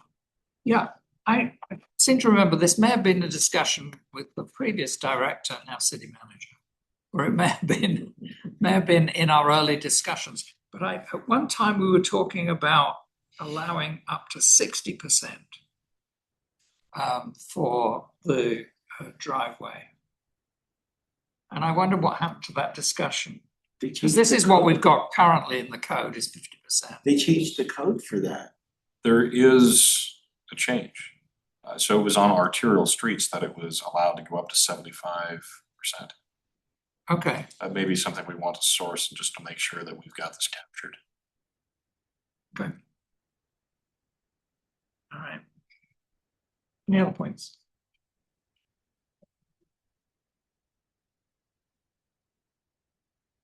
I have some others, but Oh, yeah, going back to the lighting and the dark skies, am I reading this right, that even in residential areas, there would have to be, lights have to be out after a certain time? Refer me to just a So section. yeah, it's 9.95060 F1. Okay. Where it basically said like after a certain time, all lights have to be out. I mean, everyone has landscaping lights that run all night. You can't have motion sensors for landscaping lights. Yes, so it is a light curfew, so it's after a certain point, the lights go out. You can only have one on and one off, so you can't have lights go on, off, on, and then off again on a regular. Oh, you're talking about the light activation or the light curfew? Because a light curfew, Says all lights have to be off by like 2 AM or 1 AM or something. And it didn't, I'm saying if you have landscape lights, so I mean, I can just give an example. My neighborhood is considered county, has no street lights, so the only lights on the homes are on the front are landscape lighting. Most landscape lighting, including my own, turns off at midnight. So the front of the house goes dark. And so that's, okay, that's not. so I may not, I'm not saying that I'm applying Yeah, that yeah, here. yeah. That's just a real world example. Yeah, Uh, saying so- none of the lights, like I could give you an example of my house, and we put in new lights when we redid the front yard to make it desert friendly. Right. There's an on and an off. So if I turn it on, if it comes on at 6 PM, let's say when it gets dark, if it went off at midnight, then it's not coming back on until 6 PM PM, so the next night, and right. it needs to be on in the morning So it's like, I don't see how, Yeah, so I mean, that, so it almost sounds like what you have is like a dawn to dusk, or dusk to dawn, I always get it backwards. I'm just saying when people are out walking in the morning, you would want those lights to be on. But yes, so we can remove this. This is new. The intent of this was to get to the dark sky, so at a certain point, you basically lower the amount of light usage and potential light pollution. Again, what we could do is we can remove Yeah, I'm just that. asking about practicality, because our Sure. street doesn't have any streetlights. Sure. So that is not as much, but I think if you were to, there's no way everybody in residential neighborhoods. I don't know how you'd enforce it, but I like what you're doing and I understand the problem, but I think the less light pollution we have, the better. And then, Chair. Yeah. Landscape lighting is separate from house lighting, of course. I mean, it's very common in my neighborhood for garages have automatic lighting on them. And those are on typically dusk to dawn to get it the right way around. Thank you. So Yeah, I think there's also a potential liability issue. I mean, for all of us that have rocks and cactus, if you don't have landscape lighting on in the middle of the night and someone actually injures themselves on your property because they trip over a boulder or a cactus or something, like I think you'd wanna have light for safety purposes. Well, what we can do is, I mean, we can revisit the language within F, all the hours of Okay, operation. yeah, I think it'd just be useful to better Modify. understand. Sure, yeah. It's not clear to me. Yeah, let us work with city staff to take another pass at that, while still keeping dark sky in mind, but looking at, the locality. So. let me skip around to 980.020. It's page 356.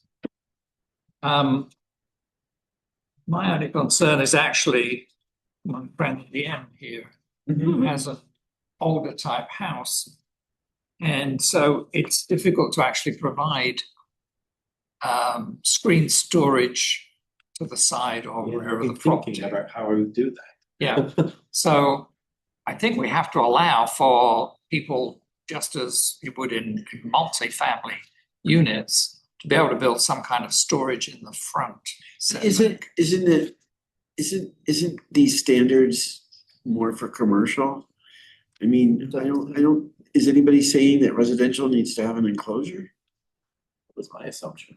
Yeah, unless you It can- says you have to put it behind a Behind fence at the side or rear of the property. Right. Yeah, I had a house, you could not get a garbage can in the side or We're rear. not now saying. Like there was no place to put it. We know there's been a lot of interest in the city in hiding Because that garbage cans, but What about, That's an understatement. what about getting rid of the fence requirement?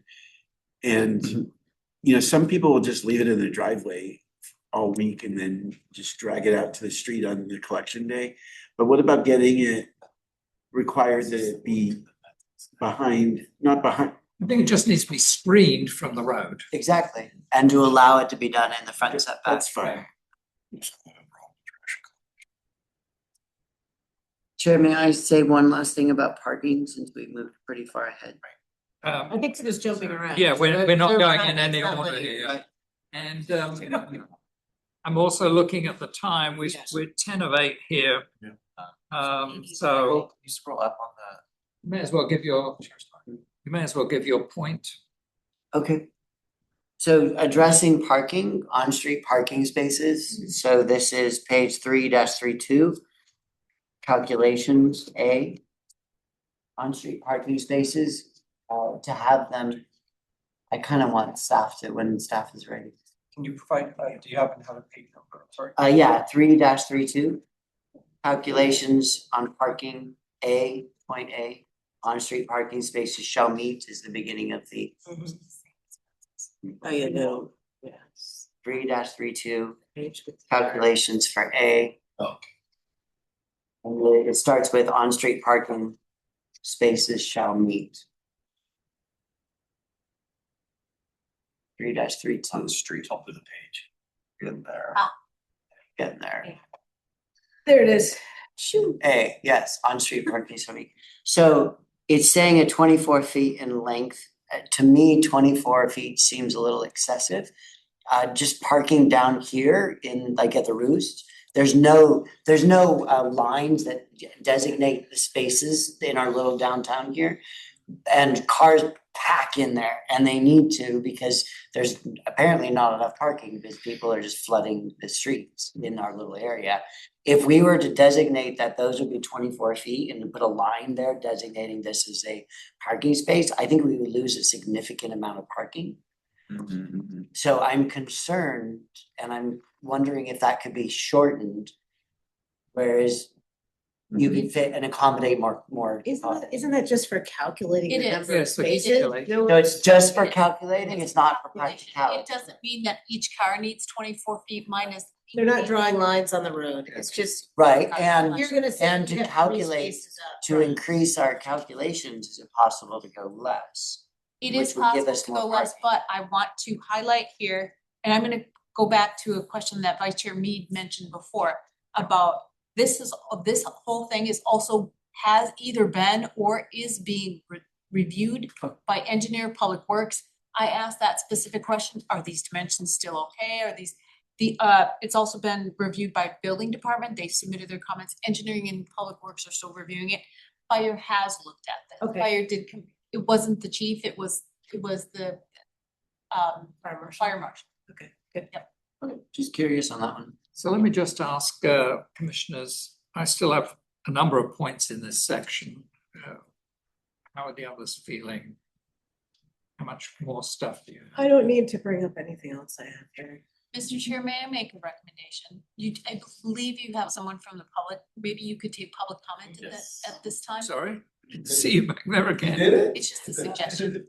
Yes, absolutely. Let's take public comments now from today's proceedings. Sounds good, okay. So, thank you again. My name is Dorian. Wanted to keep it to the specific sections for the code. So, hold on, let me find my notes here. Okay, so couple things.